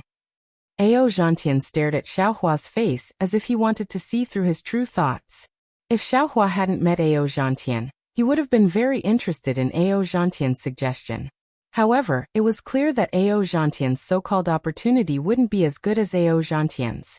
Xiaohua couldn't help but hesitate. After thinking for a moment, Xiaohua asked in a low voice, "Can you tell me the reason behind this matter?" All right. Ao Zhantian saw Xiaohua's hesitation and had a bad feeling. After thinking for a moment, he decided to tell him everything. After Ao Zhantian finished explaining everything, Xiaohua stroked his chin and fell into deep thought. The reason why Ao Zhantian's surname was Ao was because there was an additional person in his surname compared to the Ao of the Dragon Palace. This meant that he was a distant relative of the Dragon Palace's bloodline. This was also what Xiaohua had seen at the Jade Pavilion conference. Ao Zhantian had the Crimson Dragon bloodline and could use the True Spirit avatar. Of course, Ao Zhantian's bloodline existed in both the human and demon races. The Dragon Palace didn't really care about them. However, these demons and humans were all descendants of the dragon bloodline. Therefore, every 100 years, the Dragon Palace would hold a selection ceremony to select the purer and more powerful disciples to enter Dragon Island. However, Ao Zhantian and the other descendants of the dragon bloodline only had 3 chances. If they couldn't set foot on Dragon Island after 3 chances, they would lose the right to enter Dragon Island. The Dragon Island was a mysterious place. It was as famous as the Immortal Palace, the Thunder Temple, and the Great Sage Hall. There were countless treasures on the island. If an ordinary cultivator could obtain even one of them, they would be able to take a huge step forward in their cultivation. Although this Dragon Island's training area wasn't the core of the Dragon Island, in order to obtain this opportunity, these descendants with the dragon's bloodline would fight until their heads bled every time. And what made them satisfied was that as long as they could survive the Dragon Island, without exception, they would reap great rewards. There had never been an exception. Coincidentally, 10 years later, it would be the time for the 100-year selection. Ao Zhantian had already participated in the selection ceremony twice, and he had failed to obtain the right to enter the Dragon Island. This was his last chance. Moreover, if Ao Zhantian passed the selection ceremony, even if he didn't gain anything from the Dragon Island, his name would be recorded in the register of the Dragon Palace. Even if he reached the out-of-aperture stage in the future, the Immortal Palace wouldn't force him too much out of consideration for the Dragon Palace. Thus, Ao Zhantian placed great importance on this selection, which was why he had come to ask Xiaohua for help. Xiaohua thought for a moment, and thought to himself, I can use Ao Zhan to enter the Dragon Island, but the problem is whether Ao Qian can be rescued. Even if Ao Qian is rescued, the East Sea Dragon Palace will definitely look for the culprit behind Ao Qian's assassination. In that case, they will inevitably look for me. I have a history with the Heavenly Cave River, and I know the ins and outs of the Dragon Island. If I go to Ao Zhan, not only will he betray me, but the people of the Dragon Palace will also interrogate me. Wouldn't I be walking right into their trap? Rather than taking that risk, I might as well follow Ao Zhantian. Either way, there are humans and demons here, and it'll be easier to avoid them. Taoist Ao Xiaohua asked. This selection is an opportunity for your dragon bloodline descendants. What does it have to do with me? Of course it has to do with me. Ao Zhantian laughed. I can bring my guards to participate in the selection. This is the rule of the Dragon Palace. Once I pass the selection, my guards can also follow me to the Dragon Island. Damn it, you're a nascent soul cultivator of the Tao Gate. Why do you need guards? Xiaohua asked, not knowing whether to laugh or cry. Ao Zhantian shrugged and replied, I have no choice, this is the custom of the Dragon Palace. If the descendants of the Dragon Palace don't bring guards, then they're not descendants of the Dragon Palace. Even if I don't bring guards, those arrogant demons and Confucian cultivators will. And I understand. Xiaohua nodded. But where will the selection be held this time? The North Sea Dragon Palace is hosting the selection this time. Ao Zhantian explained. As for where it is, we'll only know when we arrive at the designated place. The North Sea Dragon Palace. Xiaohua smiled. As long as it wasn't the East Sea Dragon Palace or the West Sea Dragon Palace, Xiaohua was willing to go. All right. Xiaohua nodded. If that's the case, I'll go with you and try my luck. Good. Ao Zhantian clapped. I knew that Taoist Master Xiao would definitely lend me a hand. Now I'll go with you. Ah, so soon? Xiaohua was a little surprised. Why don't we hurry up? Ao Zhantian asked curiously. The hidden immortal continent is currently in a dangerous situation. Who knows when the heavenly immortal palace will send their fury down? If we rush to the North Sea Dragon Palace's territory now, even if the heavenly immortal palace wants to vent their anger on us, they won't be able to do anything to us. Besides, I've already prepared a lot for this selection. Fellow Taoist doesn't need to prepare anything. You just need to follow me. Although Xiaohua knew that Ao Zhantian and Shui Mingzi were right, he really couldn't leave. After thinking for a moment, Xiaohua smiled. How about this? Fellow Taoist Ao, you tell me the designated place of the North Sea Dragon Palace, and I promise to arrive in 10 years. How about that? Oh, all right.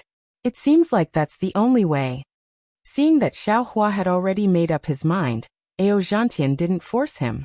Just like Shui Mingzi, he took out his own token and a jade-eye ring and handed them to Xiaohua before turning to leave. However, before Ao Zhantian left, he didn't forget to turn back and say, also, Taoist Master Xiao, we've gathered here for too long. Perhaps we've already attracted the attention of the Confucian cultivators. If we fall into the heavenly immortal palace's ears, it will definitely be detrimental to the Black Wind Ridge. You should prepare early. And I understand. I'll have to trouble fellow Taoists to inform the other fellow Taoists that I'll be holding a farewell banquet tomorrow morning, and invite all fellow Taoists to attend. Xiaohua had already thought of a plan. Okay. The last stone in Ao Zhantian's heart was lifted and he left with a smile. There was no need to mention the farewell banquet. Xiaohua raised his cup, and the other cultivators also raised their cups. According to the blood oath, as long as Xiaohua needed them for 1,000 years, they would be at his beck and call. Of course, other than the early nascent soul cultivator, Royal Highness Lan, there were many golden core cultivators who decided to stay in the Black Wind Ridge, after seeing how prosperous the Fortune Gate was. After the banquet, the group of cultivators bid farewell and flew out in batches. However, there were too many Taoist cultivators working for Xiaohua. In order not to attract the attention of the Confucian cultivators, these cultivators flew for an entire day, before gradually dispersing. Shui Mingzi and Ao Zhantian were the last to leave the capital star formation. There was no one else in the Black Wind Ridge anymore. Xiaohua turned around and walked into his cave. Xiaohua had just sat down in his cave when Royal Highness Lan came in with dozens of golden core cultivators. As soon as Royal Highness Lan entered the cave, he immediately bowed and said, Taoist Master Xiao, I have chatted with fellow Taoist Xiong a few times in the past few days. Although fellow Taoist Xiong did not tell me too much, I already know quite a bit about what happened in the country of Jiang. Now that I've reached a bottleneck in my cultivation, I'm especially worried about my lifespan. Since I've already made a blood oath to serve Taoist for 500 years, I don't have much time to squander after these 500 years. Rather than that, why don't I just become Taoist's disciple and receive your guidance? Junior is also willing to become Taoist Zhao's disciple. About 20 golden core cultivators bowed, and said in unison. Xiaohua looked at Royal Highness Lan and thought inwardly. Royal Highness Lan was also saved by him during the Jadestich conference. This cultivator's shrewdness was above Xiong Yi's, and his ability to judge the situation was even better than Xiong Yi's. In the short few years he had been in the Black Wind Ridge, he had seen a lot of things such as the Origin Stone Mine, the Capital Star Formation, and the battle between Jiang Country and Copper Pillar Country. However, Xiaohua looked at these cultivators and said solemnly, "Royal Highness Lan, if it was in the past, I would welcome you to become my disciple.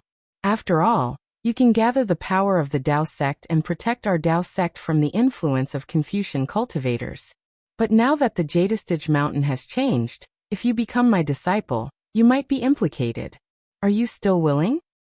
"Haha, Daoist Xiao is overthinking." Royal Highness Lan laughed and said, "I have thought about it over these years. I have suffered a lot in order to reach the nascent soul realm. I have also suffered a lot under the pressure of Confucian cultivators. If Daoist Xiao hadn't saved me during the Jadestage conference, I would have died long ago. People who have died once can see things that ordinary cultivators can't compare to. Daoist Xiao's mind is broad and his magic power is boundless. If I can receive Daoist Xiao's guidance, not only can my cultivation improve, I can also hide from Confucian cultivators under Daoist Xiao's protection. Why wouldn't I be happy? This disciple is willing to become Daoist Xiao's disciple." Royal Highness Lan knelt on the ground. The 20 Golden Core disciples also knelt and shouted, "Junior is also willing to become Daoist Xiao's disciple." Good Xiaohua nodded. Just as he was about to speak, he heard someone call out from outside the cave. "Wait, oh!" Xiaohua was stunned and raised his head to look. He saw Li Xiang rushing into the cave with dozens of his disciples behind him. Li Xiang entered the cave and immediately knelt beside Royal Highness Lan and said anxiously, "Daoist Xiao, I am also willing to enter the Fortune Gate." Chapter 38:12. We juniors are also willing to become your disciples. Li Xiang's disciples said, and naturally knelt beside the 20 Jindan disciples. Looking at the liveliness in the cave, Xiaohua smiled slightly, stood up and said, "Fellow Daoist Li, get up quickly, what are you singing now?" Daoist Xiao. Li Xiang did not get up, but lowered his head and sighed. "Speaking of which, I, Xiong Yi, and this fellow Daoist have all received great kindness from Daoist. Perhaps one of them was saved, but I, along with all my disciples, were saved from the death prison by Daoist. And I have been with Daoist Xiao the longest. Normally speaking, I should have said it long ago. However, Daoist must have known long ago that I did not get along well with the previous imperial tutor of Jiang Country, Qin Haoyue. I have lingering fears about this. Especially when Daoist wanted to go to Yaotai Mountain. I did my best to stop him.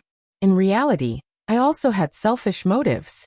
I knew that if Daoist went, if he died, if he returned, it would not be the ending I wanted. If Daoist took the imperial tutor's lot, he would definitely fall into the mortal world, and his mind would definitely be affected. I do not want to repeat the same mistake.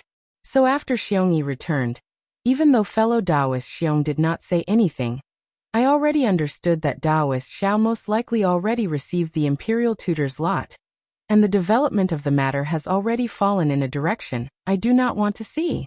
So I simply did not care about the matters of Black Wind Ridge, and handed them all to fellow Daoist Xiong. As for the peculiarities that fellow Daoist Xiong found, I did not detect them at all. I am far inferior to fellow Daoist Xiong in this regard. This is also one of the reasons why I had the thought of leaving. Before Daoist returned, I had already made a decision. If there is a chance, I will bid farewell to Daoist.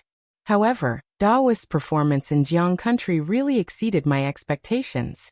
Not only did Daoist save me again, you also generously gave the imperial tutor's lot to the Chongling princess. At this moment, I understand that Daoist is going to the Yaotai conference for that promise, and not just to establish a country. Daoist is not the Daoist I thought. Daoist should go to the Yaotai conference. A cultivator like Daoist who treats promises as gold. Is that not what I want to follow? At this point, Li Xiang bowed down again and said, "Therefore, I would like to ask Daoist to allow this disciple to become Daoist's disciple. We are all willing to become your disciples and listen to your teachings." Dozens of Golden Core cultivators shouted in unison. Their voices were rather majestic. Xiaohua smiled and waved his hand. "Good, since everyone has come under this old man's tutelage, Then on behalf of my Fortune Gate disciples, this old man welcomes everyone. Thank you, Tao Master. The cultivators were overjoyed and kowtowed as they entered the Fortune Gate. Today is another joyous day. Looks like this old man will have to hold a big banquet again. Xiaohua sat down and laughed heartily, then ordered, Black Bear, quickly go and prepare. Yes, I understand. The Black Bear spirit was overjoyed when he saw so many Golden Core Realm cultivators joining the Fortune Gate. He hurriedly ran out. Xiong Yi, Li Xiang, Prince Lan stay behind. The other disciples go back and rest first. Xiaohua instructed again, with the bearing of a sect leader. Yes, all the Golden Core Realm and Foundation Establishment Realm disciples answered in unison, and walked out one after another. Only Lu Yi, Fujiwen, and Wang Yifei stood in front of Xiaohua without moving. Lu Yi, prepare a seat for the 3 senior brothers. Xiaohua instructed. Yes, Master Lu Yi's expression did not change. He glanced at Fujiwen and Wang Yifei. Then the 3 of them took out 3 chairs from the side, and placed them beside the 3 nascent soul realm cultivators. Xiaohua smiled and said, Senior brothers, please sit. Many thanks, junior brothers. Xiong Yi and the others knew that these 3 were the disciples that Xiaohua had chosen. Although their cultivations were still shallow, their future was immeasurable, so they did not dare to neglect them. When the 3 nascent soul realm disciples were seated, Xiaohua smiled and said, You all have seen it. Previously, this old man only wanted to accept a few disciples to train. The so-called founding of a sect was not something that I had thought of, but now, even you 3 nascent soul realm cultivators have come under this old man's tutelage. This lineup has exceeded this old man's expectations. Of course, to tell you the truth, this old man has no problem guiding your cultivation. This old man's strength is far beyond your imagination. His Xiong Yi, Li Xiang, and Prince Lan all sucked in a breath of cold air. They looked at each other with astonishment in their eyes. After all, in their eyes, the strength that Xiaohua had shown was already extremely shocking. They had never imagined that Xiaohua's far beyond your imagination would be like, Low-key, Xiaohua smiled and said. If you all had not come under this old man's tutelage, this old man would not have told you. Yes, this disciple understands. Xiong Yi and the others smiled and nodded. Cultivation techniques, medicinal pills, magic treasures, wait. You all don't need to think about it. This old man has confidence in all of these. Xiaohua said again. However, this old man does not have much experience in establishing a sect. Now that my Fortune Gate has more disciples, these are all things that you all need to consider. Yes, in the space, although the green-robed Xiaohua and the scholarly cultivator Xiaohua were establishing a sect, they were close to gods in the space. Moreover, there were more than 10,000 disciples that they could do whatever they wanted. But in the Black Wind Ridge, it was different. Not to mention the 3 nascent soul cultivators, even those golden core disciples, which one of them had not lived for hundreds of years, experienced the ways of the world, and experienced all kinds of hardships. If there were no rules for establishing a sect, before the Fortune Gate was established, wouldn't the people's hearts have already scattered? Master, please rest assured. Xiong Yi smiled and said, Before Master returned, this disciple had already considered this matter. Although this disciple has not reported to Master, nor has this disciple discussed with the 2 senior brothers, this disciple has already formed a constitution.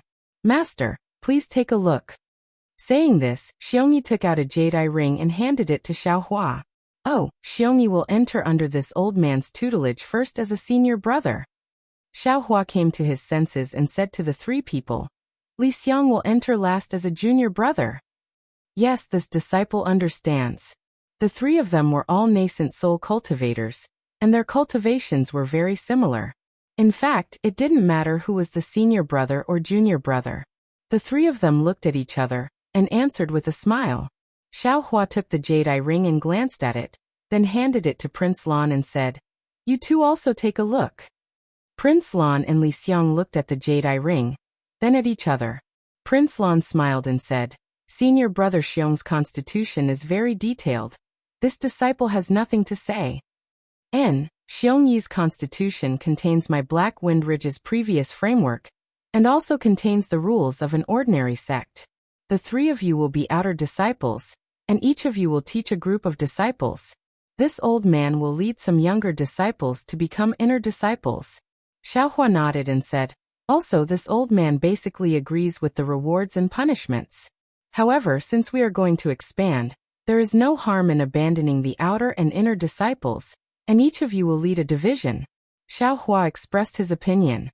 In fact, what he said was similar to the Imperial Lightning Sect's structure, and he didn't have any special ideas.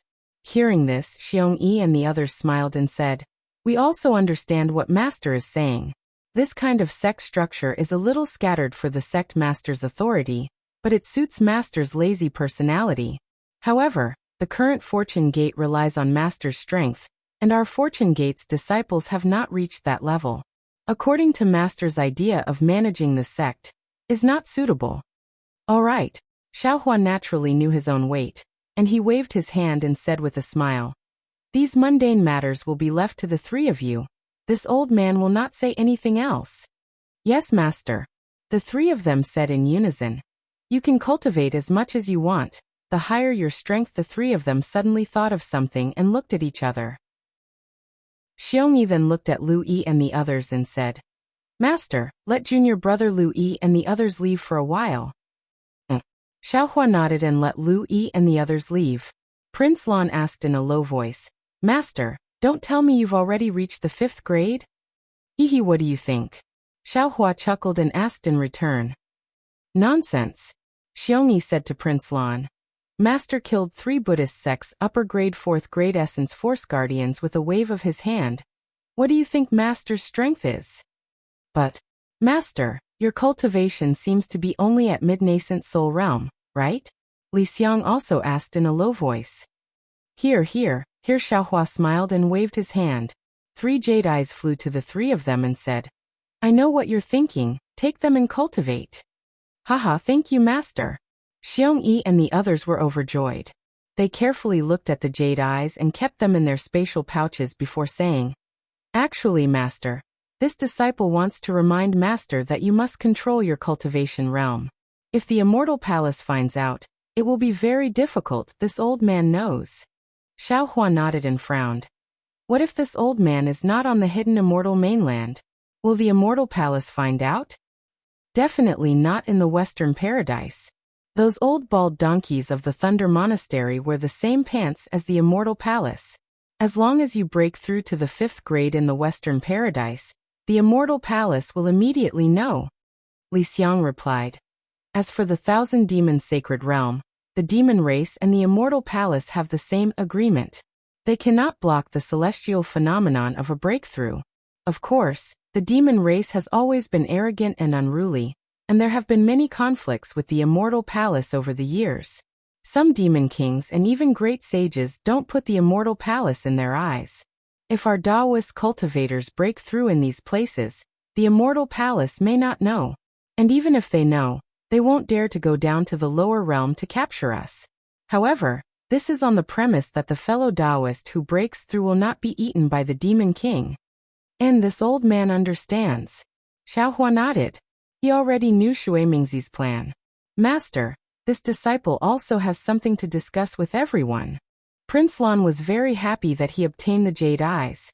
Now that he saw Xiaohua following his advice without any arbitrariness, he also said, I hope Master won't take offense. Xiaohua smiled and said, Just say it. This disciple has not been in the Black Wind Ridge for long, so I might not know the origin of the Black Wind Ridge. Prince Lan said, But in this disciple's opinion, the Black Wind Ridge is not suitable to be the location of our Fortune Gate. The Cultivator's Eternal Legend. Chapter 38:13. Oh, what do you mean? Xiaohua frowned slightly, but he soon regained his composure and asked with interest. Master, disciple has 3 reasons. His heart tightened as he carefully said. First, the Black Wind Ridge is not big enough for a sect to develop. Second, the Black Wind Ridge is located at the border of 3 countries. No matter how it develops, Jiang Country, Jiasa Country, and Copper Pillar Country will pay attention. These 3 countries have Tao sects, Confucian cultivators, and Buddhism behind them. Even if our Fortune Gate unifies the 3 countries, the Confucian cultivators will be alerted. Since Master wants to do something that no one has done before, this idea of establishing a country should be abandoned. Third, the Black Wind Ridge's origin energy is not particularly abundant, and it is only because of the origin stone mine underground. Now that the origin stone mine is known by others, it will be a big problem in the future. Oh, since you mentioned it, Disciple has another drawback. Black Wind Ridge has already fallen into the Confucian cultivator's eyes. If Master wants to establish a sect here, it is tantamount to walking into a trap. Senior brother Lan is right. Li Xiang knew Xiaohua's temperament. He looked at Xiaohua and smiled. Master's cultivation is profound, but he is indeed lacking in this aspect. In these years, Disciple has considered that the Black Wind Ridge's reputation is not good, and our Fortune Gate's reputation will also be bad if we establish a sect here. Who says this old man has not thought about it? Xiaohua of course would not admit it. A crafty rabbit has 3 burrows. How could this old man not consider this matter? It's just that this old man has not had time to discuss it with you. And what does Master think we should do next? Xiongyi asked with a smile. You can decide on this matter. Xiaohua casually waved his hand. All right, Disciple will speak first. Seeing that Xiaohua was not angry, Lan Huan relaxed and said, when Disciple was traveling in Jing province, Disciple saw a mountain range that was vast and rich in origin energy. If Master's formation can be placed in that mountain range, it will not attract the attention of Confucian cultivators. Disciple also knows that there is a blessed land in Yu province that is very suitable for establishing a sect.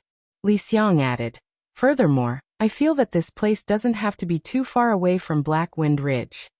Let's take a closer look first. Xiaohua nodded and said, in fact, to our Fortune Gate, this protective grand formation is the most important.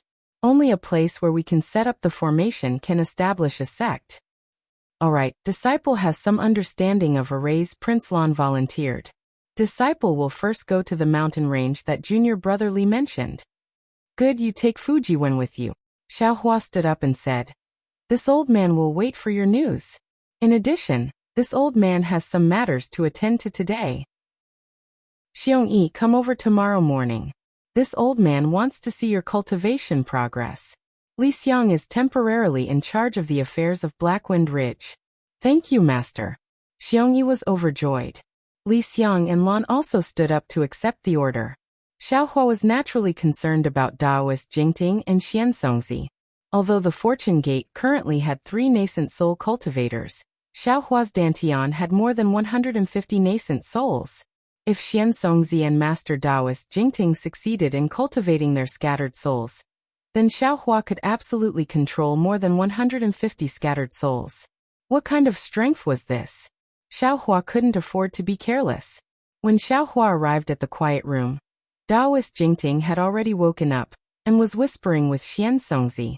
Their discussion was lively. When they saw someone enter, both of them were startled and vigilance flashed through their eyes. When they saw Xiaohua, they were immediately overjoyed. They bowed and said, Master, good. Xiaohua sat cross-legged on the praying mat and asked, have you finished your discussion? Yes, Master. Xianzongzi nodded. Disciple and junior brother Jingting have discussed it. There is no difference between the two of us.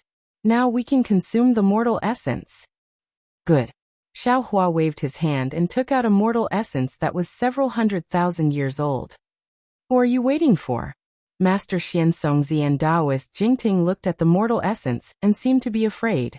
They hurriedly dodged and cried out. This mortal essence is too old. The heaven and earth essence contained within is not something we can absorb. Oh, there is such a saying? Xiaohua hurriedly put away the mortal essence. Only then did the two's little faces return to normal. Yes, Master. Xianzongzi said with a bitter smile. Mo Yuntong didn't explain, but Disciple can sense the heaven and earth essence within the mortal essence that is so dense that it can swallow Disciple. Oh, so that's how it is. Xiaohua somewhat understood. The nascent soul was originally a spiritual body condensed from the heaven and earth essence. After absorbing the mortal essence, one could cultivate a scattered nascent soul. However, if there was too much heaven and earth essence in the mortal essence, it would similarly swallow the nascent soul. Seems like cultivating a scattered nascent soul is far from as simple as Mo Yuntong said. Mo Yuntong only pointed out a cultivation path. As for the specific details, you still have to figure it out yourself. Taoist Jingting replied with lingering fear. En Xiaohua took out several mortal essences that were several tens of thousands of years old, 100,000 years old, and a few 100,000 years old. He said, Xiansongzi, go first. You have more time to comprehend, so you have a higher chance of success. Good. Xiansongzi chose a mortal essence that was about 120,000 years old and said, Master, guard disciple at the side. If there is anything inappropriate, Master can make the decision. Master understands. Xiaohua nodded and put away the rest of the mortal essences. He rubbed his hands together and launched a series of mysterious seals. As the seals were launched, strands of crystal threads as thin as hair condensed in midair and slowly fell into the mortal essence. The mortal essence melted like ice and snow, turning into a ball of yellow liquid. Within the liquid, balls of golden threads rolled up and down. Moreover, as the whole ball of liquid violently swelled, after the crystal threads entered the liquid, layers of tiny ant-like runes seeped out from the golden threads. These runes emitted a slight rumbling sound, like thunder, and also like a low chant. When the runes fell into the yellow liquid, the liquid emitted strange fluctuations from time to time, and the whole liquid actually slowly shrank.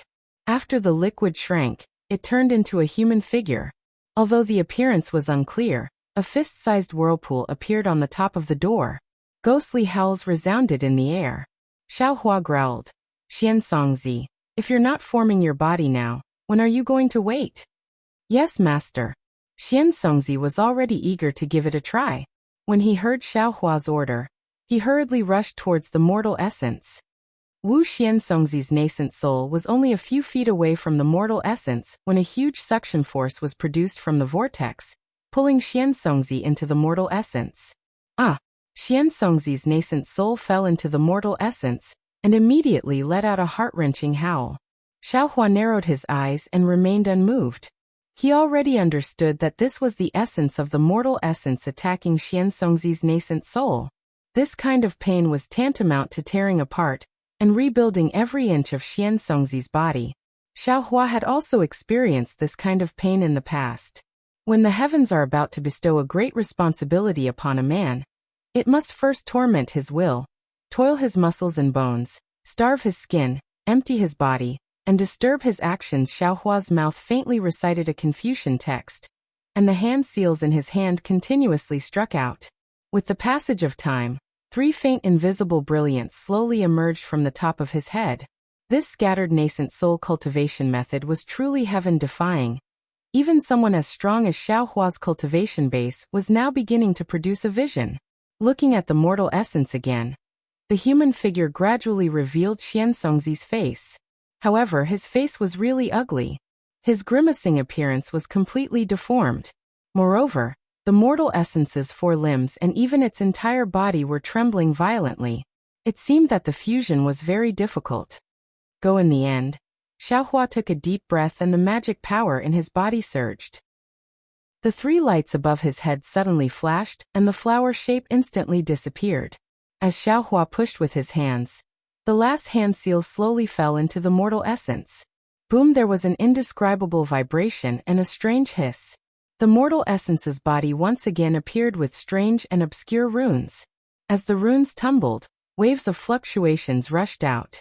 Amidst the fluctuations, hundreds of thumb-sized whirlpools appeared in the quiet room at the same time. Waves of unknown air swarmed out and fell into the mortal essence that was already very similar to Xiansongzi's nascent soul. Xiaohua let out a sigh of relief. His gaze fell on the mortal essence. The runes had already begun to solidify, and a Xiansongzi similar to an ordinary person was gradually forming. Finally, it went smoothly. Xiaohua faintly smiled, but a moment later his smile disappeared again. He muttered, "It seems it's still missing something." "Exactly, it's this height." Xiaohua looked at Taoist Master Jingting, who was hiding in the corner of the quiet room in the distance. He was somewhat envious and somewhat worried. Suddenly he realized, this height is very similar to a 4 or 5-year-old child. Thinking of this, Xiaohua was just about to close his eyes and carefully ponder over the strangeness inside. But suddenly, a tremor suddenly emerged from the bottom of his heart. This is? Without waiting for Xiaohua to think more, a peerless pressure descended from the sky and enveloped the entire quiet room. An explosive aura instantly filled the entire quiet room. Lightning tribulation? This aura was so familiar that Xiaohua almost didn't need to think before he jumped up from the ground. Cultivating a nascent soul requires 3 gold lightning tribulations? Just as this thought appeared, Xiaohua unhesitatingly rolled up his sleeves and brought Xian Songzi, who had already finished forming his body, and Daoist Master Jingting, who was beside him, who was extremely frightened. His figure flashed, and he turned into lightning and rushed out of the quiet room. When he arrived outside the cave, he saw that the sky was already densely covered with dark clouds at an extremely fast speed. Streaks of dragon-like lightning had already begun to brew behind these dark clouds. Damn it, I understand now. This is a loose immortal's helpless action after failing the lightning tribulation. Cultivating a nascent soul also requires a lightning tribulation. This is probably the initial tribulation of a nascent soul. In the future, after a period of time, every realm will have a lightning tribulation. How can my heavenly star's formation withstand 3 gold lightning tribulations? Once this lightning tribulation falls, not to mention the formation turning into ashes, even more than half of the people and demons in the Black Wind Mountain range will die. Xiaohua was somewhat panicked. Why didn't Mo Yuntong even mention this? Chapter 38:14. Xiaohua flew out of the immortal cave. Xiong Yi and the others were naturally alarmed by the lightning tribulation's celestial phenomenon, and had already flown out to investigate. While everyone and the demons were in a state of panic, Xiaohua separated from the Grand Array and activated the lightning escape technique. Sure enough, once Xiaohua left, the suffocating pressure was swept away. Although the sky was still filled with lightning and thunder, the rolling dark clouds chased after Xiaohua. Si Xiong Yi Lan Wang and Li Xiang stood in the air, watching the lightning tribulation leave. They were even more shocked. After a while, the 3 of them looked at each other and sucked in a breath of cold air. Xiong Yi asked in a low voice, 2 junior brothers, what realm did Master break through? Why is there still lightning tribulation? If senior brother doesn't understand, then of course we don't understand either. Lan Wang was also confused. Maybe it's some secret technique Master cultivates? Seeing that the demons of Blackwind Ridge were a little restless, Xiong Yi frowned and sent a message to Qin Xiaoyao, telling him to find He Xiong and the other demons. The 3 of them waited in the air for Xiaohua to return. After waiting for 3 whole days, Xiaohua returned with a slightly tired expression. The 3 of them hurriedly went up to greet him. Xiaohua waved his hand and said, Master is fine. You all go do your own things. Li Xiang, hurry up and find that paradise. With such a big commotion, it's impossible not to attract the attention of the immortal palace. Yes, disciple understands. Li Xiang hurriedly bowed and said, Disciple has already sent a group of disciples to bring Fujiwen there. Disciple will go with senior brother Lan Wang. Xiaohua nodded and landed in front of the cave. He didn't see Yuanya standing there, looking at him with concern. Yuanya, come in, Xiaohua said with a wave of his hand. Yes, master. The worry and confusion on Yuanya's face had already disappeared. Hearing Xiaohua's greeting, Yuanya hurriedly replied respectfully and followed Xiaohua into the cave. Xiaohua sat down on the brocade chair and asked, Yuanya, do you understand now? Disciple doesn't understand. Yuanya was honest and said with regret, the ways of the world, mutual deception, is much more cruel than the beast fights in Mystic Jade Dark Forest. Disciple originally thought that Master was the closest person to Disciple, but Disciple never thought that Master would want Disciple's life, and the reason for killing Disciple was because he wanted to marry Diawu. As for Diawu, this disciple really does not understand why the throne of Jiang country is so important, to actually make her betray so many people. Master, this disciple really doesn't dare to believe that this Diawu is the Diawu that this disciple raised with dear milk when she was young. What made her become like this? There was no distinction between the masters that Yuanya spoke of. Others might not understand, but Xiaohua was able to distinguish clearly from Yuanya's sorrowful tone. After all, the two people that Yuanya considered to be the closest in his life betrayed him at the same time, and even wanted to put him to death. How could he, who did not understand the ways of the world, understand? Xiaohua smiled and said, "Since you can't figure it out, then don't think about it. In the future, you don't have to think about such complicated and profound questions when you stay under my tutelage." "Yes, master." Yuanya's tone was still somewhat gloomy, but compared to his previous heart that was on the verge of death, there was a faint trace of sunshine. Everyone's personality was different, and there was no need to ask everyone to be proficient in the ways of the world. Everyone should do what they were good at, and only then would they be able to find the most accurate position and find the happiness in each person's life.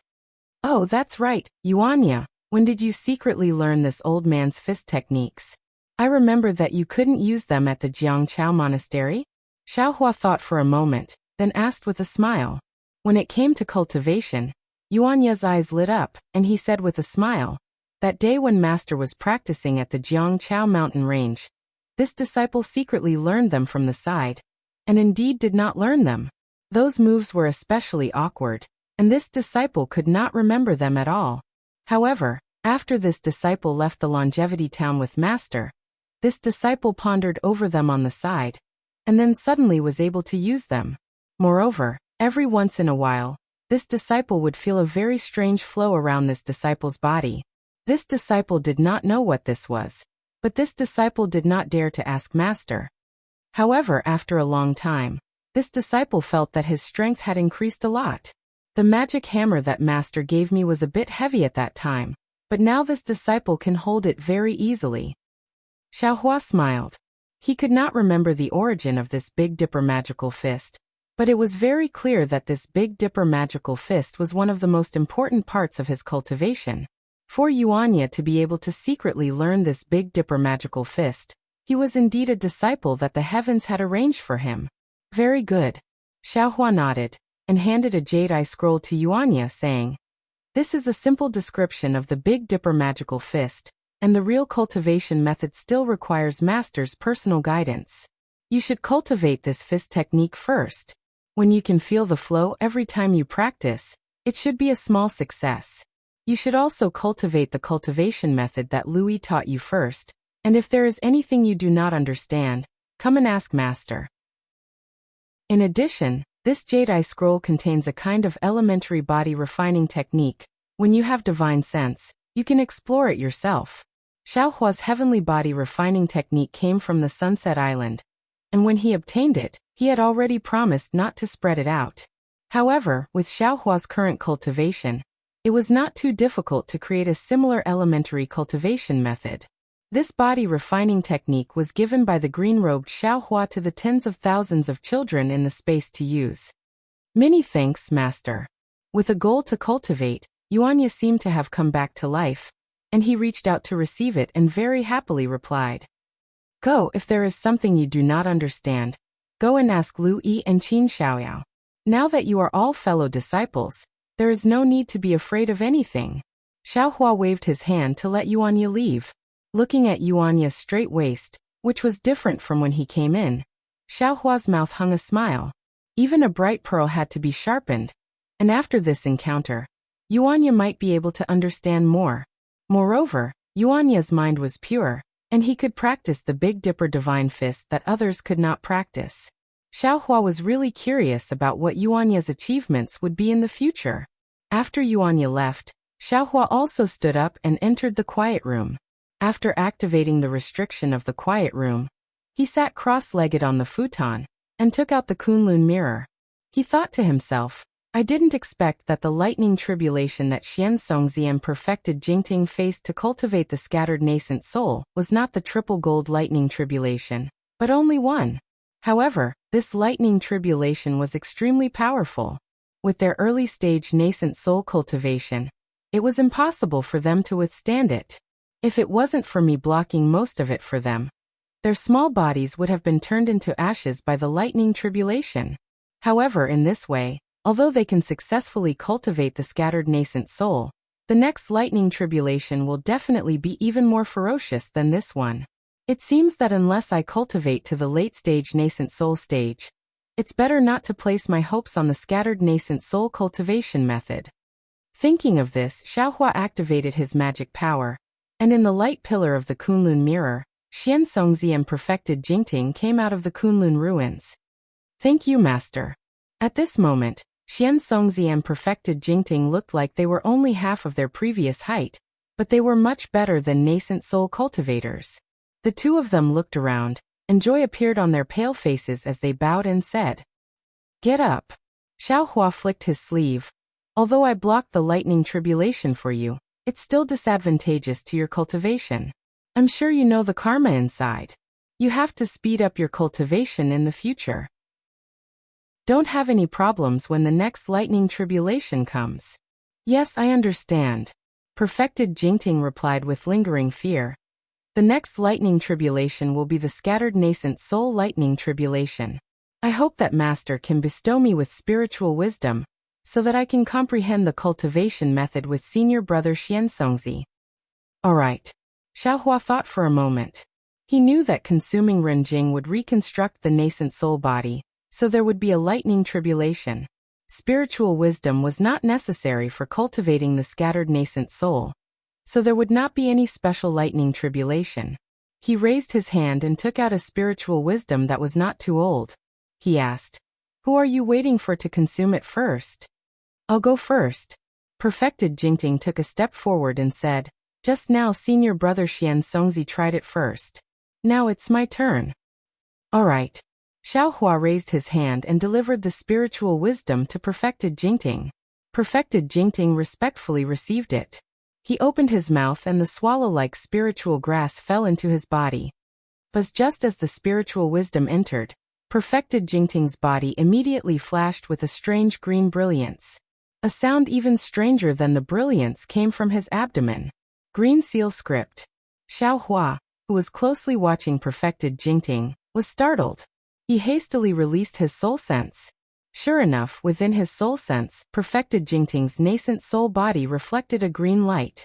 Several fingernail-sized green seal scripts spiraled and rushed towards perfected Jingting's head. Boom! Perfected Jingting only felt an earth-shattering rumble in his mind.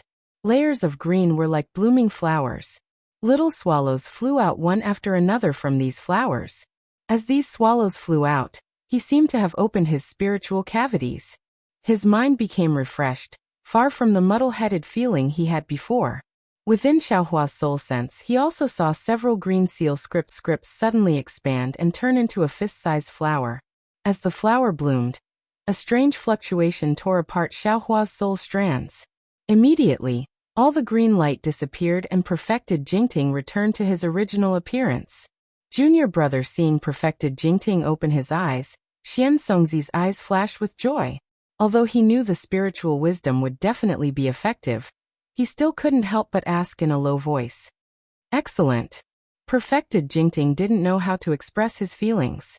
This feeling of opening all the spiritual cavities was absolutely nothing to the previous him. He never felt there was anything to treasure. After all, without these spiritual cavities, he couldn't have stepped into the ranks of cultivators, let alone reach nascent soul. But now that he had lost his spiritual cavities, he was actually inferior to ordinary people. Now that he had exchanged them with heavenly treasures, this feeling of regaining what he had lost made him understand that even if it was the most common magical ability, as long as he had it, it was also a kind of happiness. He could only use these two words to describe his feelings. Chapter 38:15. Xian Songzi You too. Xiaohua waved his hand again, and took out another spiritual wisdom amplification, and sent it to Xian Songzi. When Xian Songzi used the spiritual wisdom amplification, his eyes also flashed with a strange emotion. Only after using it did he truly know the importance of the spiritual wisdom amplification. Xian Songzi glanced at perfected Jingting, and then looked at Xiaohua deeply. Then the two of them bowed at the same time. Master, disciple is truly grateful for Master's kindness of rebirth. There's no need to say anything more. Quickly go and cultivate. You're my disciples. What I can do for you, I'll do according to your requests. Xiaohua smiled and sent the two nascent souls into the Kunlun ruins. After putting away the Kunlun mirror, Xiaohua sat cross-legged on the futon and took out a mother-child spirit fruit. As he looked at it carefully, he thought to himself, Xian Songzi and perfected Jingting are nascent souls with primordial spirits. It's natural for them to use the mother-child spirit fruit and spiritual wisdom amplification. After all, they know the degree. However, the 100 or so nascent souls in my lower dantian are already damaged.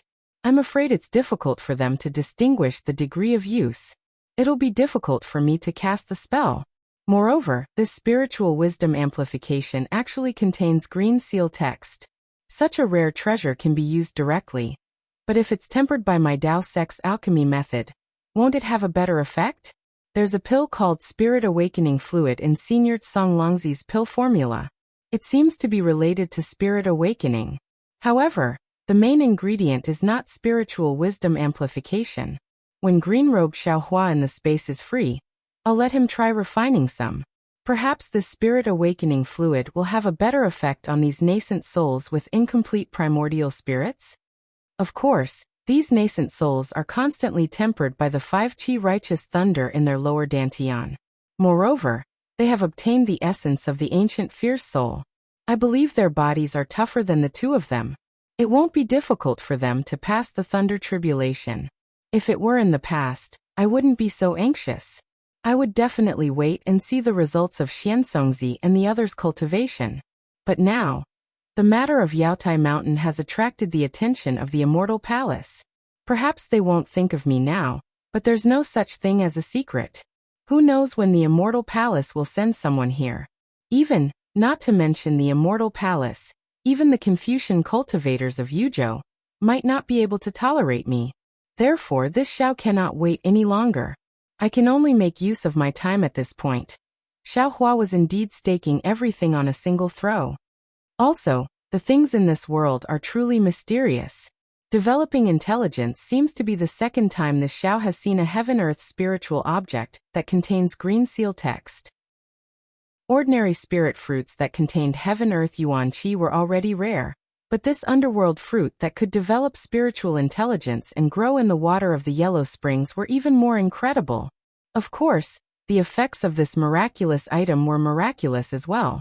Not to mention the fact that it was able to penetrate the spiritual cavities of nascent souls. Just the underworld fruit was far more beneficial to soul cultivators than the daybreak moon. Previously, Xiao Mao's cultivation speed was already pretty good. However, after consuming the underworld fruit, the speed of cultivation became even more terrifying. In just a few years, I have already reached the Heaven's Heart Realm. Although I have just broken through to the Heaven's Heart Realm, Xiao Mao can feel that my cultivation speed will definitely not slow down in the future. Could it be that this soul cultivator, or rather, the millions of shamans in Meng Mountains were really the descendants of the great god Hutu? Hutu great god really transformed into the 9 underworlds? If that's the case, how do you explain the formation of the inside of Xiao Mao's space? Xue Xue's soul, and Master's soul. Forget it, this world is too miraculous. It's not something that Xiao Mao can speculate with his current strength. Let's not think about it for now. Just as Xiaohua thought of this, an indescribable surge suddenly appeared in his meridians. Then Dragon Vein Xiaohua let out a furious roar and rushed out of Xiaohua's body, turning into a huge dragon and flying several dozen feet away. It flew straight to the restrictive spell of the quiet room.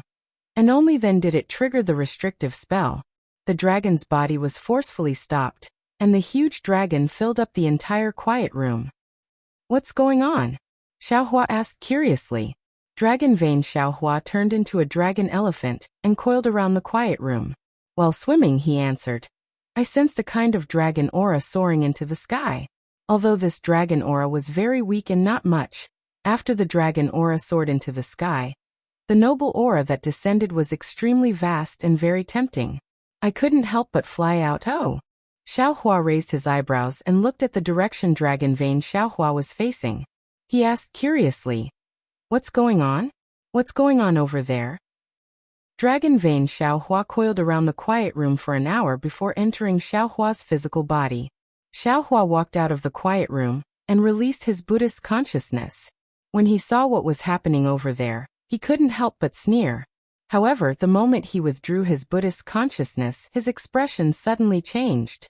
He released his Buddhist consciousness again and looked at it for a moment before withdrawing it thoughtfully. A short while later, Xiongyi entered the dwelling and said with a bow, "Master, Jiang country has been revived." "And Master knows?" Xiaohua nodded and said, "This Chongling princess is amazing as expected. Not only did she kill 2 birds with 1 stone, she killed 3 birds with 1 stone. In just a few days, she actually found a suitable Jindan cultivator to establish a country. It seems she knows that this old man will not make things difficult for her. Everyone knows that Master is benevolent. As long as you do not do anything outrageous, even if Master is angry, there is no need to be afraid." Xiongyi smiled and then winked as he lowered his voice and asked, "Master, that lightning tribulation, what was it?" "Lightning tribulation is lightning tribulation. What could it be?" Xiaohua waved his sleeve in annoyance and said, "This lightning tribulation is not this old man's. Don't think so much." "Oh." Xiongyi blinked. Seeing Xiaohua stand, he hurriedly stood and sent Xiaohua into the quiet room. However, before Xiaohua entered the quiet room, he stopped and turned around. "Also, Master is going into closed-door cultivation for a period of time. If there are any earth-shaking movements in the future, all of you don't have to be too surprised." "All right," Xiongyi hurriedly agreed. "Also urge Black Bear to have all the Yaos, and the outer sect disciples go down the veins. Empty the veins as soon as possible." Xiaohua thought of something again and instructed, "When Master makes a move, there won't be any meat left for you." He understood. "Master, this disciple will roll up his sleeves and go to work." Xiongyi giggled and left. After Xiongyi left, Xiaohua did not enter the quiet room. Instead, his figure flashed and disappeared into the void. When Xiaohua reappeared, he was already outside the Black Wind Ridge. This place was about 40 li away from the Black Wind Ridge. Xiaohua's figure appeared in midair. He frowned as he looked down at the mountain rocks below. He seemed to be thinking about something. However, after a short while, Xiaohua stretched out his hand. A huge palm silhouette of several tens of zhang in size fell from the sky and plunged into a pile of rocks. When the big hand turned over, that big hand was holding a scholarly cultivator in a yellow robe. This scholarly cultivator's robe was very strange. It was somewhat similar to the outer robe of a secular person, but there were some flashing inscriptions on the robe. There were also mountains and rivers printed on the chest and back of the robe. It looked similar to the official robe worn by the secular government officials. This cultivator is a bit strange? Xiaohua looked at the cultivator imprisoned by him and thought to himself, not only is his appearance different, but his cultivation is also strange. It seems that he is only proficient in the earth escape technique and concealment technique. He should be very proficient in the earth essence technique. But he is also very weak in other aspects. Under the attack of this Zhao's magic power, he didn't notice at all. There seems to be some kind of aura on this robe. Thinking of this, Xiaohua's expression suddenly changed. He whispered, "Where is fellow immortal Confucian cultivator?" 4-colored true qi gushed out from Xiaohua's chest. That Confucian cultivator Xiaohua landed in the air. When he saw everything in front of him clearly, the Confucian cultivator Xiaohua's expression was also grave. He nodded and said, "Fellow Taoists' worries are correct. This Confucian cultivator's robe has the same aura as the Imperial Star Thrust and the Imperial Shield. This scholarly cultivator must be the eyes and ears of the Immortal Palace." "Thank you, fellow Immortal." Xiaohua nodded slightly and sent Xiaohua back. Then he thought for a moment and slowly extended his finger. He was extremely careful as if he was afraid of breaking the cultivator's forehead. Then he quickly withdrew his finger. "Earth Lord?" Xiaohua's face showed an astonished expression. "The Immortal Palace really has Earth Lords all over the hidden Immortal Continent? Granny, no wonder the Immortal Palace can control the entire hidden Immortal Continent's information." "Oh, that's not it. Not every place on the hidden Immortal Continent has Immortal Palace's eyes and ears. Although in name, the Earth Lord supervises the entire hidden Immortal Continent's information. These Earth Lords can't always pay attention to all the movements. Only the places that the Immortal Palace pays attention to have Earth Lords truly investigate. It turns out that the Black Wind Ridge doesn't enter the Immortal Palace's eyes at all. It seems that because of this Xiao, it attracted Earth Lord. But this is troublesome. Xiao Hua shook his head slightly. If my Fortune Gate's disciples leave the Black Wind Ridge, won't all traces be seen by Earth Lord? Then, won't the newly found cave be exposed to the Immortal Palace's surveillance? Xiao Hua pondered for a moment, and a smile appeared on his face. Several extremely small soul strands were released from between his eyebrows and landed on the Earth Lord's forehead. After a while, Xiao Hua put the Earth Lord back into the ground and flew away with a smile on his face.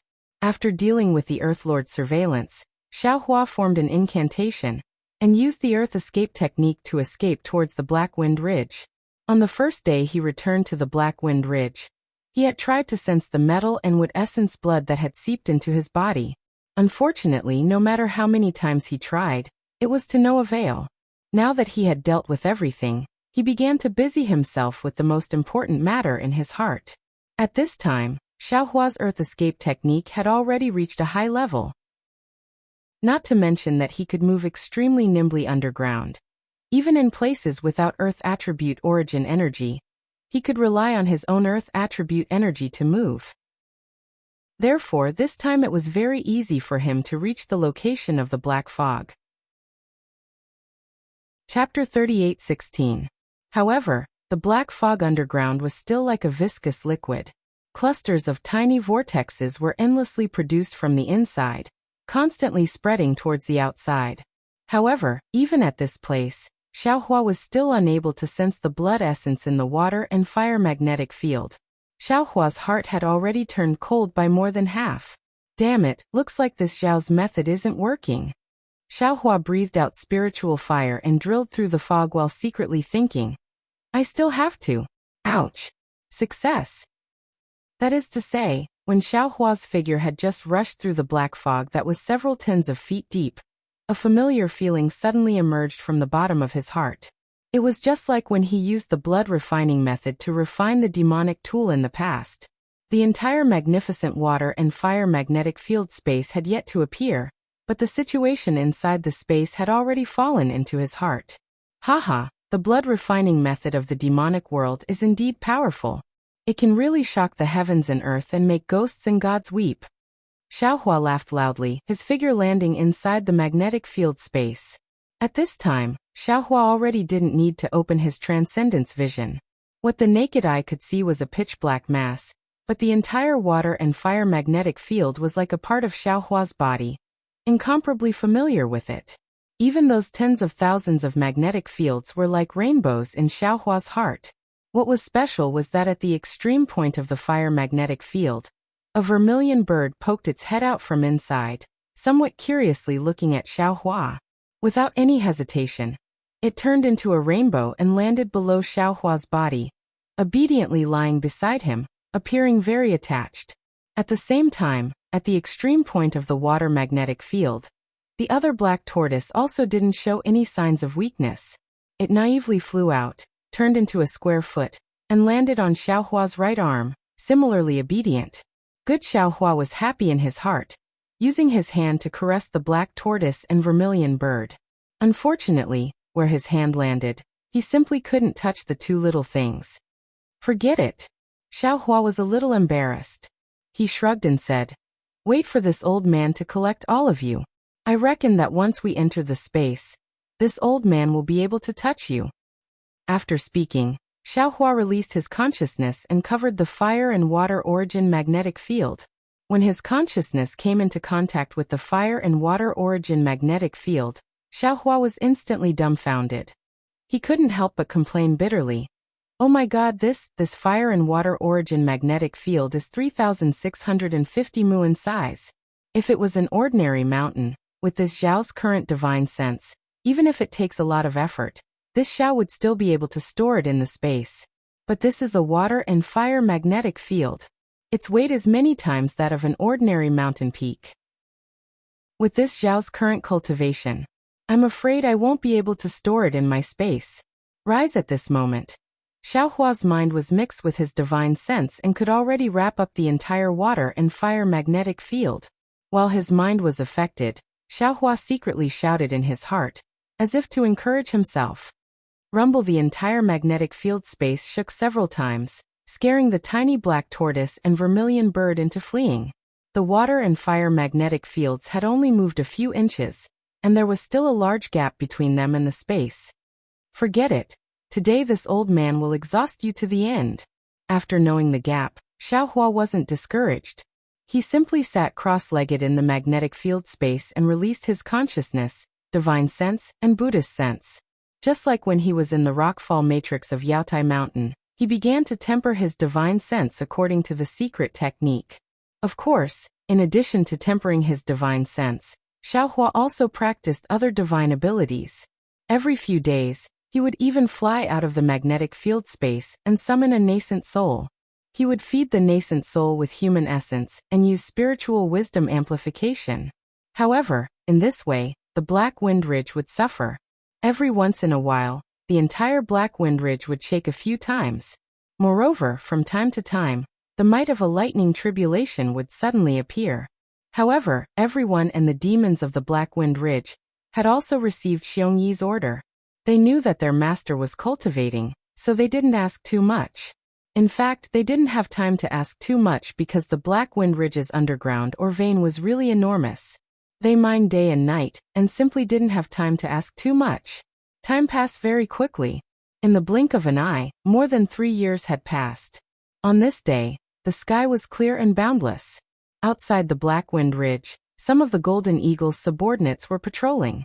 Suddenly, the entire Black Wind Ridge shook violently. This shaking was far more weak than the previous week's shaking. Several of the vicious birds were shocked. The leading vicious bird let out a few loud cries and rushed into the great array. The other vicious birds spread their wings again, wanting to find the source of the abnormality. After all, in the past 3 years, although there were still some Confucian cultivators who came back to the Black Wind Ridge to provoke them, they were defeated by Xiongyi, Li Xiang, and Prince Lan every time. There had never been such a big movement. However, before the vicious bird landed on the peak of the Black Wind Ridge, the shaking suddenly stopped. A powerful suction force was generated from the capital star array. Tens of thousands of hurricanes rushed in from all directions and madly rushed into the great array. With these hurricanes, the great array unexpectedly changed. Not only did it expand in all directions, but the power of the great array also suddenly increased. The vicious bird's body instantly stopped in midair. Then, as if a big hand had grabbed it, it was thrown high into the sky. Jie the vicious bird was shocked. It flapped its wings in midair, but it still couldn't stop its body. It didn't stop until its body was thousands of feet high in the sky. Ha ha ha! As soon as the vicious bird stopped, Xiaohua's laughter came from the cave. Then, a powerful divine sense that the vicious bird had never seen before suddenly grabbed it and pulled it down from the sky. When it fell outside the great array like a meteor, the divine sense suddenly disappeared. Thank you, Master. Thank you, Master. How could the vicious bird not know that this was Xiaohua's divine sense? It shouted loudly and flew into the distance to patrol. After the water and fire magnets were absorbed into the space, the capital star array's power actually increased by 40% without the interference of the water and fire magnets. If I used the water and fire magnets to set up a great array, wouldn't all the methods to break the array be useless? Xiaohua's divine sense swept and immediately understood the reason for the great array's change. Master, you've come out of seclusion? A moment later, Xiongyi, Prince Lan, and Li Xiang flew out from the primordial stone vein and came to meet him. Yes, it's over. Xiaohua smiled. Xiongyi was a little strange and whispered, Master, you've only been in seclusion for 3 years, right? Just 3 years. Xiongyi didn't say anything else. Yes, ordinary nascent soul cultivators would enter seclusion for decades, or even centuries. How could they come out in 3 years? You think I don't want to? Xiaohua snorted. But I'm a little uneasy, and I just finished a big thing, so I came out to take a look. Master isn't in seclusion, Li Xiang said with a smile. Disciple occasionally sees Master going in and out of the great array. Indeed. Xiaohua nodded. Master is just making some preparations to prevent the Confucian cultivators from attacking my Black Wind Ridge. Right, have you heard of the Immortal Palace's eyes and ears? Earth. Earth? Li Xiang was stunned and shook his head. Isn't the Earth Geezer a character in legends and stories? Not necessarily. Prince Lan immediately understood and smiled. There's no smoke without fire. Maybe the characters in the stories are copies of reality. Could it be that Master saw the Immortal Palace's land? Xiongyi's eyes turned and asked. Yes. Xiaohua nodded. Master has already seen it. Master has also taken care of this matter, so you don't have to worry. However, who knows how much land there is in the entire hidden immortal continent? You all have to be careful and don't give yourself away. Master is worried. Royal Highness Lan seemed to have thought of something and hurriedly reported. Disciple received some information. After the Jade Pavilion meeting, on the hidden immortal continent, including the Jiang country next to it, there were a total of 10 Taoist countries that received the imperial tutor's signature to establish their own countries. And in the past year, there were actually 4 countries that were annihilated by the Immortal Palace. 2 of these 4 countries were in the Jing province, and the other 2 were near the Jing province. If this disciple's guess is correct, the remaining 6 countries, including Jiang country, will be destroyed by the Immortal Palace sooner or later. This is probably due to the contribution of this so-called land. Master, this matter is very strange. Your intuition is also reasonable. Li Xiang said from the side. The Immortal Palace has never interfered with the affairs of the hidden immortal continent on the surface. Unless a great demon of the 1,000-demon saint realm appears, the Immortal Palace may send troops. How could they send troops to annihilate the Taoist country this time? The premonitions of Shui Mingzi and Ao Zhantian are indeed reasonable, Xiongyi said with a frown. The current hidden immortal continent is really sensitive. Xiaohua's heart skipped a beat, and an extremely bad feeling arose. Others might not know the intentions of the Immortal Palace, but how could he not know? Granny, maybe the Star Sovereign Palace really did something. Xiaohua thought inwardly. The Immortal Palace probably couldn't find the culprit who killed Kong Hongwu, so they simply killed all the suspects. Who knows when it will be the Black Wind Ridge's turn? Let's go, we'll enter the cave to discuss. Xiaohua looked around and turned to enter the cave. Xiongyi and the others followed in. Xiaohua sat on the brocade chair and immediately asked, Li Xiang, how's the backup plan for our fortune gate? Yes, Master knows. Li Xiang hurriedly answered. Disciple and senior brother Lan have already found the location of the Soaring Dragon Mountain Range. The heaven and earth origin energy there is abundant, and there are no signs of human habitation. Junior brother Fujiwen has also explored the mountain range, and said that it is very suitable to set up a formation. Disciple has already instructed Black Bear to send some subordinates to excavate some caves on the main peak of the mountain range, and make some preparations. Good, this matter should not be delayed. Xiaohua nodded. Tell the disciples that there is no need to mine in the source stone vein anymore. Pack up and prepare to move our fortune gate from the Black Wind Ridge to the Soaring Dragon Mountain Range. Also, Xiongyi, go and call Fujiwen over. Master will bring him to the Soaring Dragon Mountain Range to set up the formation. Yes, Master. Xiongyi agreed, and just as he was about to leave the cave, he suddenly turned back and said, Master, actually, there is no need to be so anxious. The Cultivator's Eternal Legend. Chapter 38:17. Hearing Xiongyi's words, Xiaohua was rather puzzled and asked curiously, Oh, why? The 4 countries that junior brother Lan mentioned were all destroyed a year ago. And this disciple also received news that 2 months ago, something big happened at Longevity Town in the country of Xi. The Confucian cultivators can't even take care of themselves, so they won't make any moves in a short period of time. What big matter? Xiaohua had a lot of feelings for Longevity Town, so he couldn't help but be shocked and hurriedly asked. The abbot of Jiangqiao Temple, Lushan, was killed. Xiongyi just said it casually, but he didn't expect Xiaohua to take it so seriously. He couldn't help but stand there and answer curiously. Xiaohua frowned and asked curiously, Jiangqiao Temple? Lushan. That's right, when Xiaohua left Longevity Town, Jiangqiao Temple was still a Taoist temple. How did it become a Buddhist temple now? And wasn't Longevity Town's Little Gold Temple? Wasn't the abbot of Little Gold Temple that Mingyu? However, Xiaohua immediately realized that if he could leave Longevity Town, then wouldn't the people and things in Longevity Town be changed? Do you know who killed him? Xiaohua narrowed his eyes. Was it a Confucian cultivator? It's definitely a Confucian cultivator, Xiongyi answered with a smile. Even if it wasn't a Confucian cultivator, it's definitely a Confucian cultivator. Hiss. When Xiongyi said this, Xiaohua instantly sucked in a breath of cold air. His entire body froze in place, and he couldn't help but exclaim in a low voice. The Battle of Swords. Not only was Xiaohua shocked, but Lu Shan's death reminded him of the Battle of Swords in Xiaoyu Continent.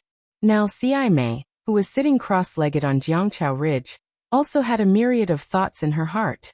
Where was the leisurely bearing she had when she sent Lu Shan to Longevity Town? The current Jiangchao Ridge was no longer the same as when Xiaohua left.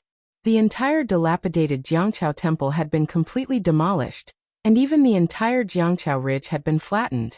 Right in front of Ci Mei, a 99-zhang tall Buddha statue stood in the rising sun. However, this Buddha statue was covered from top to bottom by a layer of huge yellow cloth, and the statue's true body couldn't be seen clearly. Under the Buddha statue, on the side of the Jiangchao Ridge, the thousands of farmers from before had also disappeared. The farmland had also disappeared, and in its place was a Jiangchao temple that was 10 times larger than the small golden temple. The fate of the world was truly a joke. The Jiangchao temple and the Shaojin temple fought each other. Whoever lost would disappear from the Longevity Town. Xiaohua transformed into Ci Hang and defeated Shaojin temple.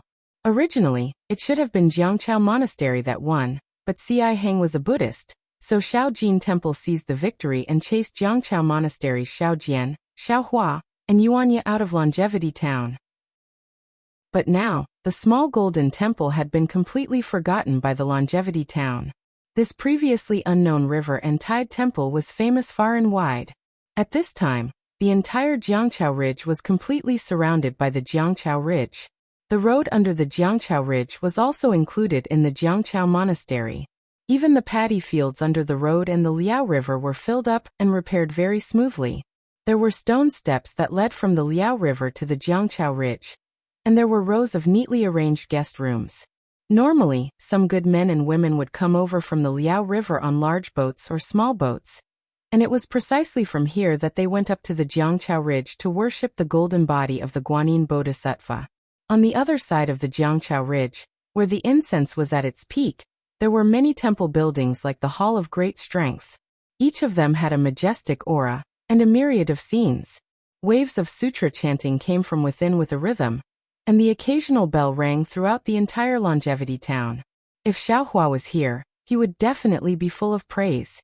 In just a dozen years, the entire Jiangchao Monastery had undergone such a great change. Moreover, this change was not caused by the Buddhist sect's disciples, but purely by the spontaneous action of the ordinary people. It could be said that man could conquer the heavens. However, even in the face of such prosperous Buddhist incense and the rhythmic sound of the wooden fish, Ci Mei couldn't help but sigh. She looked at the golden body of the Guanyin Bodhisattva not far in front of her. Although the golden body of the Guanyin Bodhisattva was covered by a brocade, when the endless sunlight shone on the Buddha statue, it was actually suffused with mottled colors. Within these colors, there were actually all kinds of living beings. It was truly bizarre. However, Ci Mei understood in her heart that this phenomenon was the phenomenon reflected when the extremely pure power of faith poured into the golden body of the Buddha statue. If she released her Buddhist consciousness and opened her eyes, she would definitely be able to see thousands of psyche power clustered around the power of faith flying over like waves from all directions. It was as if the power of faith had flowed into the sea and landed on this unconsecrated Buddha statue.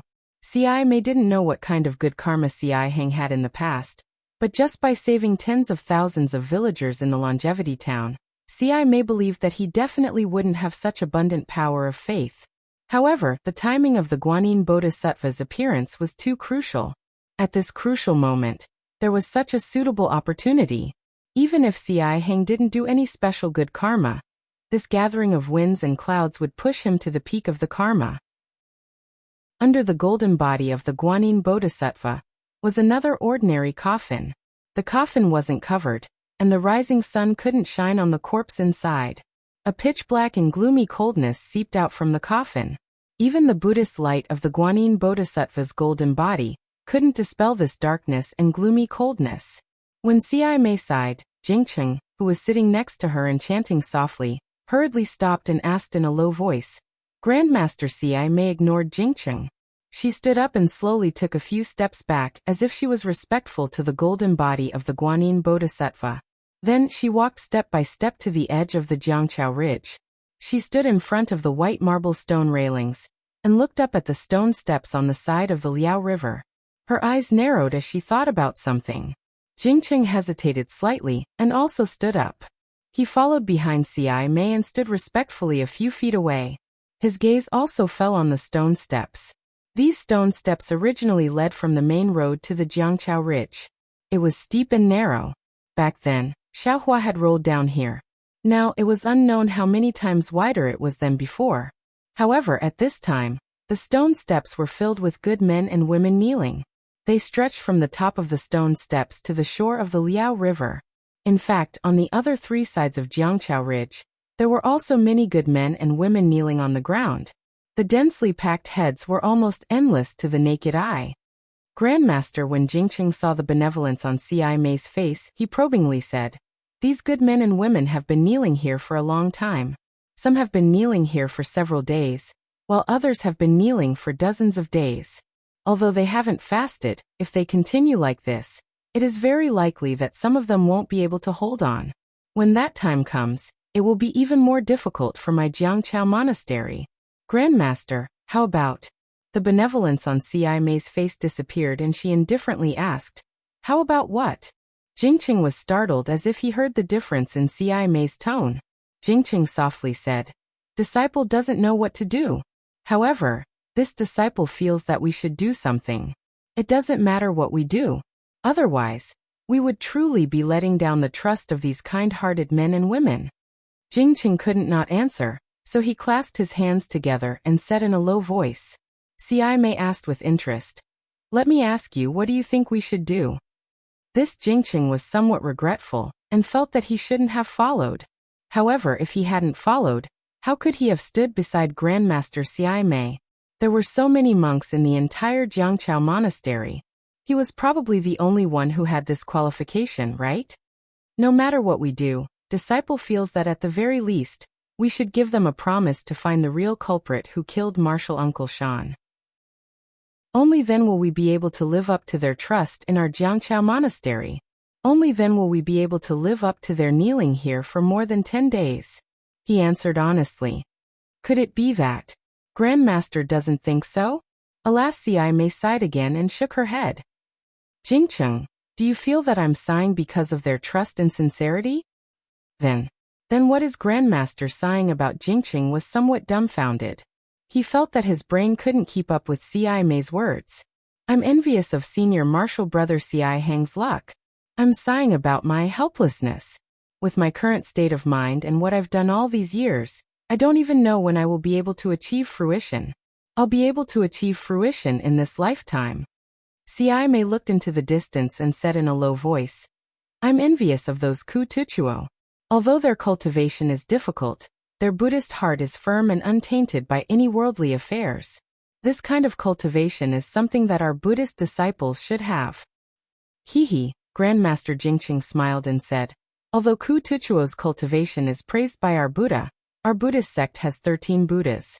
However, our 13 Buddhist sects all have Buddhist fruits. Grandmaster, there is no need to be envious of others. Do you know? Ci Mei suddenly said. The most recent bodhisattva who achieved fruition is Nanwu Wise Munjushri Bodhisattva. Before achieving fruition, it was Ci Hui of the Green Lotus Temple of the Xiang sect. Her cultivation was only in the realm of the Bright Lotus. Disciple naturally knows this. I'm also very envious. I'll also seize the time to cultivate and strive to reach the realm of the Bright Lotus as soon as possible. Jingcheng hurriedly smiled. However, he immediately regretted it. Ci Mei was already in the realm of the Lotus. Although he and Ci Hui were of the same generation, they still hadn't achieved fruition. Wouldn't his words agitate her? Fortunately, Ci Mei didn't seem to care. She shook her head slightly and said, Jingqing, you still don't understand. Have you ever seen a bodhisattva achieve fruition outside the Pure Land world? Oh, or should I say, do you know it's far more difficult to achieve fruition outside the Pure Land world? Yes, disciple understands. Jingqing nodded and said, the Pure Land world is a place illuminated by the Buddha's light. All living beings have strong willpower, so it's relatively easy to achieve fruition.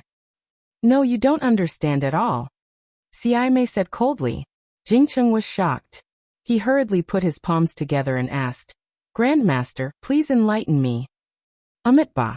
Xiai Mei chanted the name of Buddha. She stretched out a finger and pointed at her chest, fiercely tapping it twice.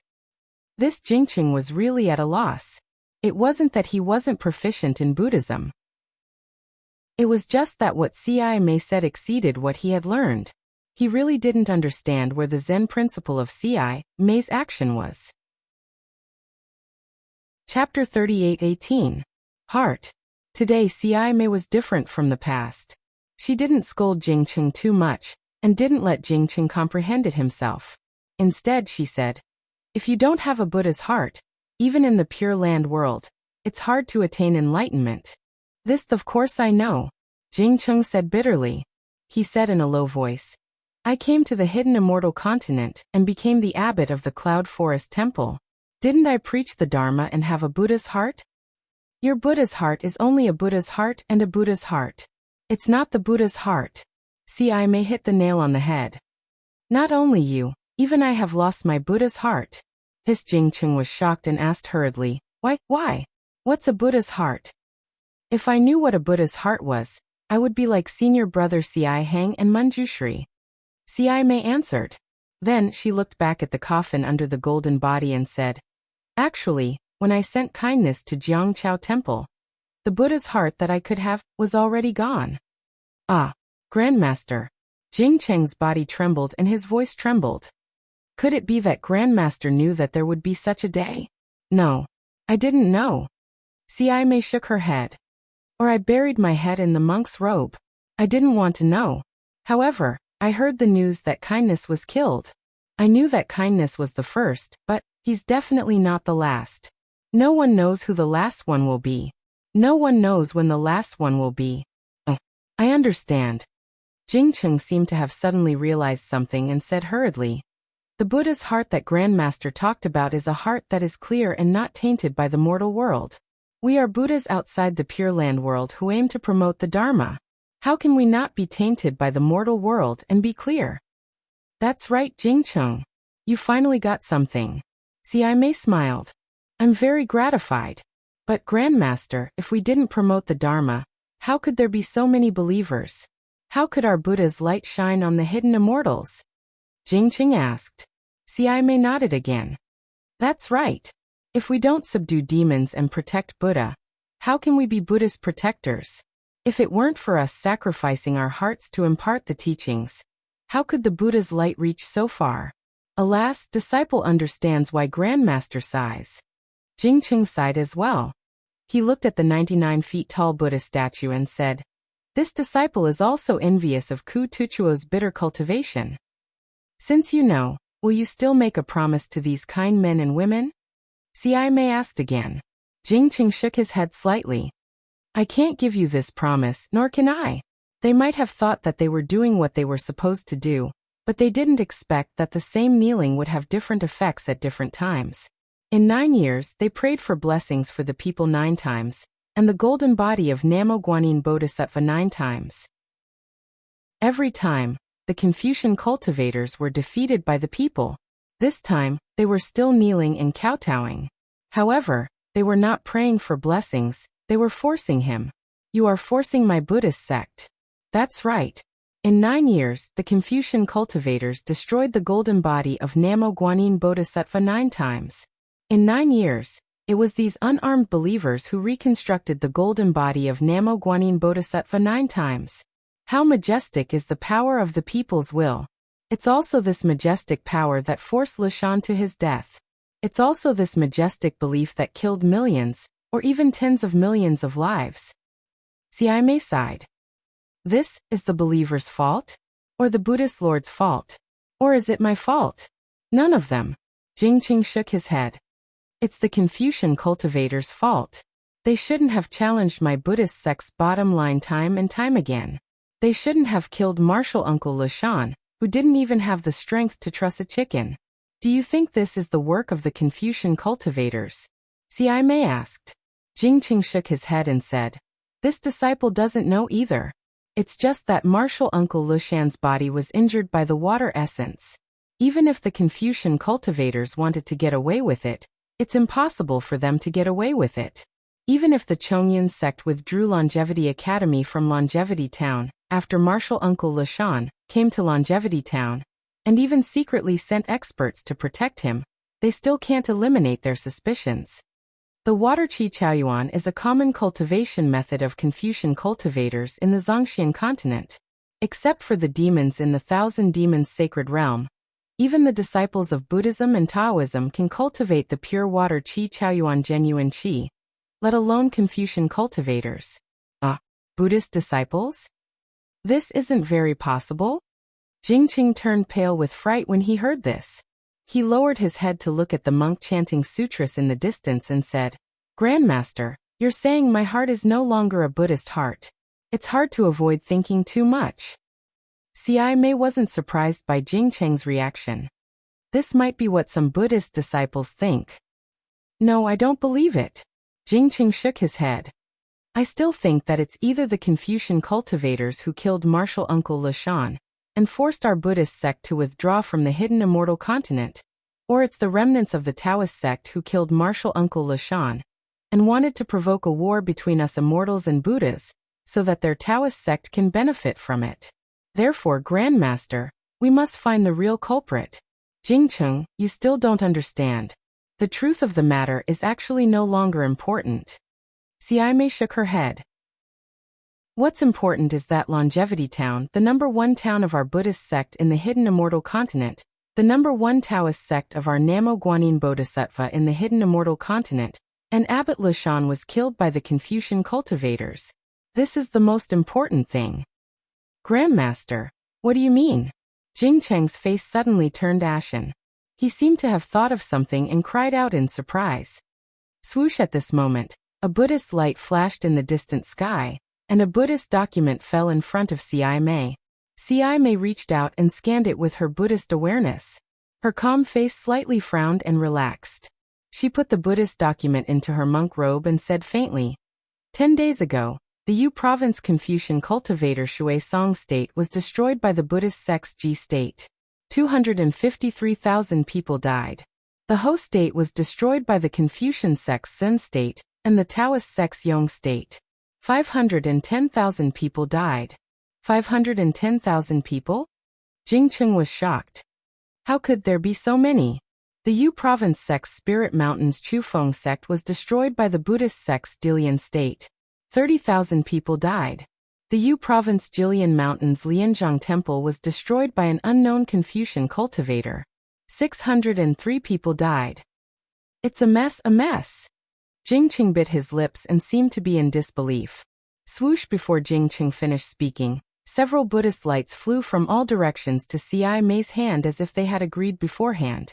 The Jing province's Chu family destroyed the Wind and Rain Temple. The Buddhist sect's Ji state captured the Confucian sect's Ming state and the Mingji state. The death toll is unknown. The Duanmu family sent an emissary with the family head's order to command the Yu province and the Liang province's Confucian state to destroy the nearby Buddhist state. The monks of the Ji province's Xiaolin Temple, Linjiang Temple, and Great Pine Temple died suddenly. The Jing Mountain sect, Yinfeng sect, and Jilin Academy's defenses were also broken by an unknown force. The death toll is uncountable. The three Buddhist states of Gun province, the Xiangbai state, the Pure Moon state, and the Lianqin state, the Qing province's Jiyun Temple, and the Chung state have sent soldier monks to reinforce our River Tide Temple and resist the Confucian cultivators together. Xi Mei took the Buddhist archives, scanned them with her Buddhist awareness, and read them one by one. Every time she read a message, Jingqing's body trembled. In the end, he couldn't help but say, Grandmaster, aren't they causing trouble? Don't they know this is strange? Don't they know the seriousness of this matter? The first town of the Buddhist state. This is also the first golden Buddha statue on the hidden immortal continent. CI May put away the Buddhist archives and said with a sigh, "These Buddhas and Buddhist states, whether they have the intention or not, they can't not come.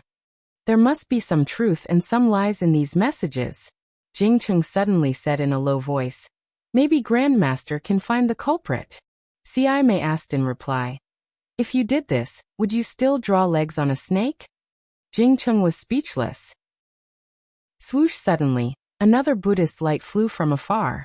However, this Buddhist archive didn't land in front of CI May, but in Jingcheng's hand. Jingcheng didn't dare to be negligent. He hastily grabbed it and scanned it with his Buddhist awareness. His expression immediately changed again, and he hurriedly sent it to CI May's hand while shouting, "Grandmaster, the 10 Confucian states of Yu province have jointly sent 1,000,000 troops to besiege our longevity town. They're preparing to forcibly disperse the believers and topple the golden body of Guanyin Bodhisattva." His CI May was also shocked when she saw this. They really dare to make a move. "That's right, Grandmaster. What does the Buddhist Lord plan to do?" Jingcheng asked. CI May smiled bitterly and said, "How can I know what the Buddha's plan is? I'm afraid that even the immortal palace of Confucian cultivators doesn't know, right?" Wu! At this moment, a violent explosion suddenly sounded in the distant sky. Then, a fist of several acres in size rolled up thousands of pillars of great qi and smashed toward the golden body of Guanyin Bodhisattva faster than a meteorite falling from the sky. "Amitabha! How dare you!" CI May chanted the name of Buddha, and the Buddhist light flashed around her body. She slapped her forehead and her psyche power rushed out. The Buddhist light rushed into the sky like rolling clouds and condensed into the shape of a huge lotus. This lotus was several acres in size, and there were hundreds of tiny heavenly dragons swimming in it. Layers of Sanskrit characters gushed out with the heavenly dragons, and in the void shrouded by the lotus, chanting came out. Boom! The fist landed on the lotus. The light of Buddha was annihilated and turned into rolling inscriptions. The fist was also penetrated by the light of Buddha and turned into thousands of inscriptions. The huge airwave not only lifted the silk cloth outside the golden body of Guanyin Bodhisattva, but also blew tens of thousands of devotees in the vicinity of Jiangchao Ridge to the ground. CI May's body swayed slightly, and a touch of red flashed across her forehead. "Haha, CI May, you're just so." An arrogant voice sounded. "This is just a little warning from me. I won't take your life today. However, I heard that your Nirvana world has sent Buddhist generals and soldier monks to the immortal town. Today, I'll tell you one thing. If any of them set foot in the immortal town, I'll wash the Jiangchao temple with blood. I'll kill tens of thousands of your believers." Chapter 38:19. Amitabha. CI May didn't show any weakness. She chanted Buddha's name and used lion's roar. "I have no attachment to life and no worries about death. My Buddha is from the heart to the heavens. Today, my Jiangchao temple will be cleansed and your Duanmu family will be destroyed. Ha ha ha, then we'll wait and see." That arrogant voice laughed loudly and flew away like a whirlwind. "Duanmu family?" Jingcheng trembled slightly and cried out in surprise. Why would a secondary rank 1 scholarly family appear now? Is this the Duanmu family's patriarch? "It's not Duanmu Tianji."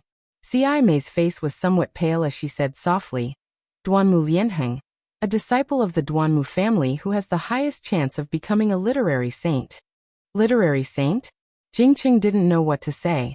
Looking at the abnormally embarrassed monks and believers around him, he said softly, "What about these believers who came to pray? Persuade them to leave." At this moment, CI May also made up her mind. "They can only force us here. It's enough that they have the heart." But Jingcheng smiled bitterly. "I heard that the Buddhist believers of the hidden immortal continent's 9 prefectures are also coming to my Jiangchao temple. How can we stop them? Even these believers? I feel that we might not be able to persuade them to leave." "If they don't leave," CI May bit her lips and said softly, "then it'll be a great war between immortals and Buddhas." Clang. Just as CI May finished speaking, an earth-shattering sword cry sounded from the direction Duanmu Lianheng flew away from. It couldn't help but cover CI May's words. Even the chanting of the tens of thousands of monks and the sound of the wooden fish bell were annihilated. Tens of thousands of believers couldn't help but cover their ears with their hands, and a painful expression appeared on their faces. Xiao Mei looked up in shock. She saw a giant sword in the sky that was like a flying immortal, flashing with extremely dazzling sword brilliance. It swept up in almost unparalleled power, and fell towards the golden body of Guanyin Bodhisattva beside her. The sound of the sword chime also shook the sky with the sound of thunder. Woo woo woo. Following the appearance of the sword light, a dozen powerful wills suddenly appeared around Jiangqiao Ridge. As soon as these wills appeared, they immediately stirred up powerful winds and tornadoes. All the wills flew in all directions. Xiao Mei was shocked. Not only was she shocked by the shocking sword, but she was also shocked by the consciousness hidden in the surroundings. Needless to say, it must be the consciousness of those strong Confucian cultivators, and it must be the doing of the strong cultivators who paid attention to the river and tide temple. She had been here for so long, but she did not notice it. Although she did not know whether they knew who killed kindness, but what she had just said. However, Xiao Mei didn't have time to think too much about it. The style of that sword was truly dazzling, and the ferocity of that sword was truly arrogant. Everyone's heart gave birth to a kind of reverence, and a kind of fear. It was as if they were ants under this sword light. Xiao Mei's eyes were filled with determination. The light of Buddha appeared under her feet, and the light of Buddha surged around her. As Xiao Mei flew up into the sky, the light of Buddha flickered, and Xiao Mei's transcendence golden body grew bigger. A huge lotus, even more compassionate than before, went to meet the sword light. Grandmaster beside her, Jingqing, was shocked. Even with his cultivation, he could see that Xiao Mei was no match for this sword light. If she flew out this time, Xiao Mei had no other choice but to fall into the cycle of reincarnation. Xiao Mei's light of Buddha was almost annihilated by the sword light. However, just as she was about to die, another Buddhist chant resounded through the sky. This Buddhist chant was unusually compassionate. When people heard it, they immediately felt an indescribable vicissitudes of life. Then thousands of flowers bloomed in the sky above Xiao Mei. Under each flower, there was a heavenly dragon supporting it, and beside each flower, there were fairies dancing. Within each flower, there were countless Buddhist scriptures being chanted. Strands of telekinesis appeared from the void and surrounded the flowers, enveloping the entire longevity town. When Xiao Mei saw this, joy appeared on her face. Rumble, the sword light suddenly descended, and the thousands of flowers were annihilated. It was as if the thousands of small worlds had disappeared. However, while the Arhat was still in shock, the myriad of creatures appeared once more. Thousands of flowers surged out from the heavenly dragon. The sword light shone brightly and sank into the flowers in a few breaths of time. The light on the sword light turned into thousands of tiny child bodies. The child bodies spat out sword light and killed the heavenly dragon under the flowers. Roar, a loud dragon roar suddenly came from the flowers again. 9 dragon bodies rushed out and instantly turned into 10,000 feet long dragons that pounced at the flying sword with their fangs bared and claws brandished. Boom, countless fireflies flew out and waves of impact spread out in all directions. However, because the longevity town was protected by the flowers, it wasn't damaged at all. Amidst the explosion, a squarish flying sword was revealed. This flying sword looked ordinary, but the almost edgeless flying sword gave off an awe-inspiring majesty that made people tremble in fear. Under the flying sword, the 9 dragons also disappeared. A 9-dragon staff flashed with treasure light. The treasure light swayed as if it was filled with mercy. A faint Buddhist chant shook the sky. A bright Buddhist cloud appeared from where the staff came from and slowly flew over. Before the Buddhist cloud got close, a faint voice sneered. The Buddha Kingdom's new Manjushri Bodhisattva actually came to my burial immortal continent. It really is my burial immortal continent's fortune.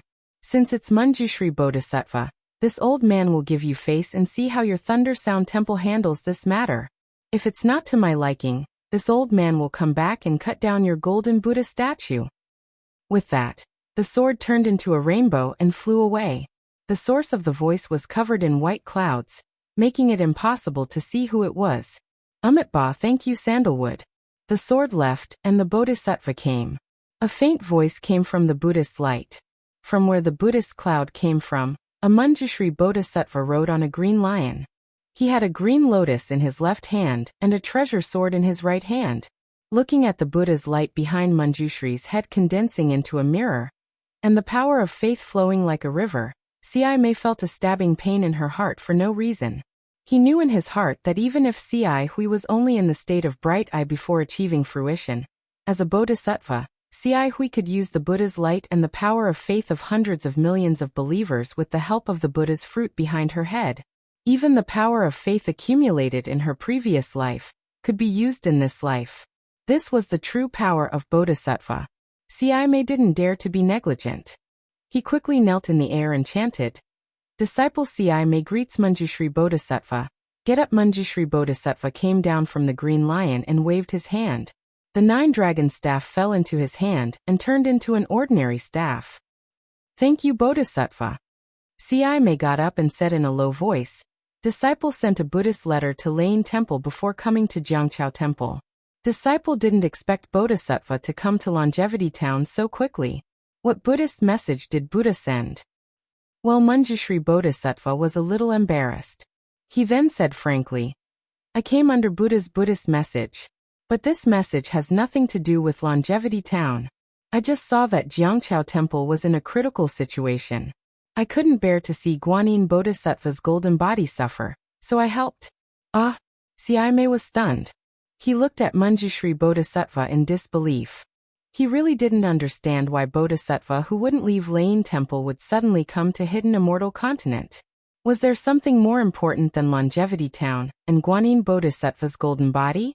Was there something more important than the war between immortals and Buddhas? There were still many things that Ci Mei didn't know. In the most southwest of the Hidden Immortal Continent, close to the East Sea, a huge storm had just passed through the gloomy sky. The sky seemed to have been trampled by thousands of black horses. Between the layers of clouds, the glaring sunlight streaked through the gaps and shone on the roaring waves on the coast of the East Sea. The waves were like beautiful flowers. In the sea of flowers, a wooden plank that looked like a boat broke through the waves. There were 2 people standing on the log.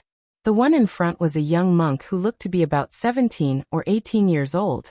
The monk had red lips and white teeth, giving him an indescribably handsome appearance. However, his bald head and moon-white monk robes made the monk's temperament seem otherworldly. Not only was he handsome, his pair of bright eyes shone brighter than the stars in the night sky. These starry eyes revealed an incomparable benevolence and indescribable vicissitudes. Behind the monk, there was a stooped boatman holding a worn-out oar and rowing weakly. The boatman was wearing a straw hat. Occasionally, he would raise his head and look at the monk's back. But every time, the boatman's eyes would be filled with puzzlement. About a few miles behind the log they were sitting on, there were bits of wood, ropes, and cloth scattered all over the place, as if a huge ship had just met with danger in the waves. Not long after, the plank reached the shore. The monk jumped down from the plank and stood steadily in the water. He then turned around and said in a low voice, "Umitba. Boatman, this poor monk will help you down the boat." The boatman threw away the oar and walked over with difficulty. The monk carefully supported the boatman and helped him to the shore. Then he respectfully clasped his hands and bowed. This little monk thanks Sandalwood. If it wasn't for Sandalwood, this little monk would have been buried in the fish's stomach like the others. "You're welcome." The boatman waved his hand. His voice was a bit high-pitched. "But I don't know why this little monk didn't cultivate in the Pure Land world. Why did you come to the Hidden Immortal Continent from the Pure Land world? What plans do you have in the future?" "Sandalwood is wrong." The monk smiled. "As long as you have Buddha in your heart, you can cultivate anywhere, whether it is the Pure Land world or the Hidden Immortal Continent. This poor monk wants to go to Longevity Town. Sandalwood's ship has been destroyed. I don't know what plans you have. Unfortunately, this poor monk is penniless and can't help Sandalwood. How about Sandalwood follow this poor monk to Longevity Town? Maybe this poor monk can ask the temple in Longevity Town to help Sandalwood."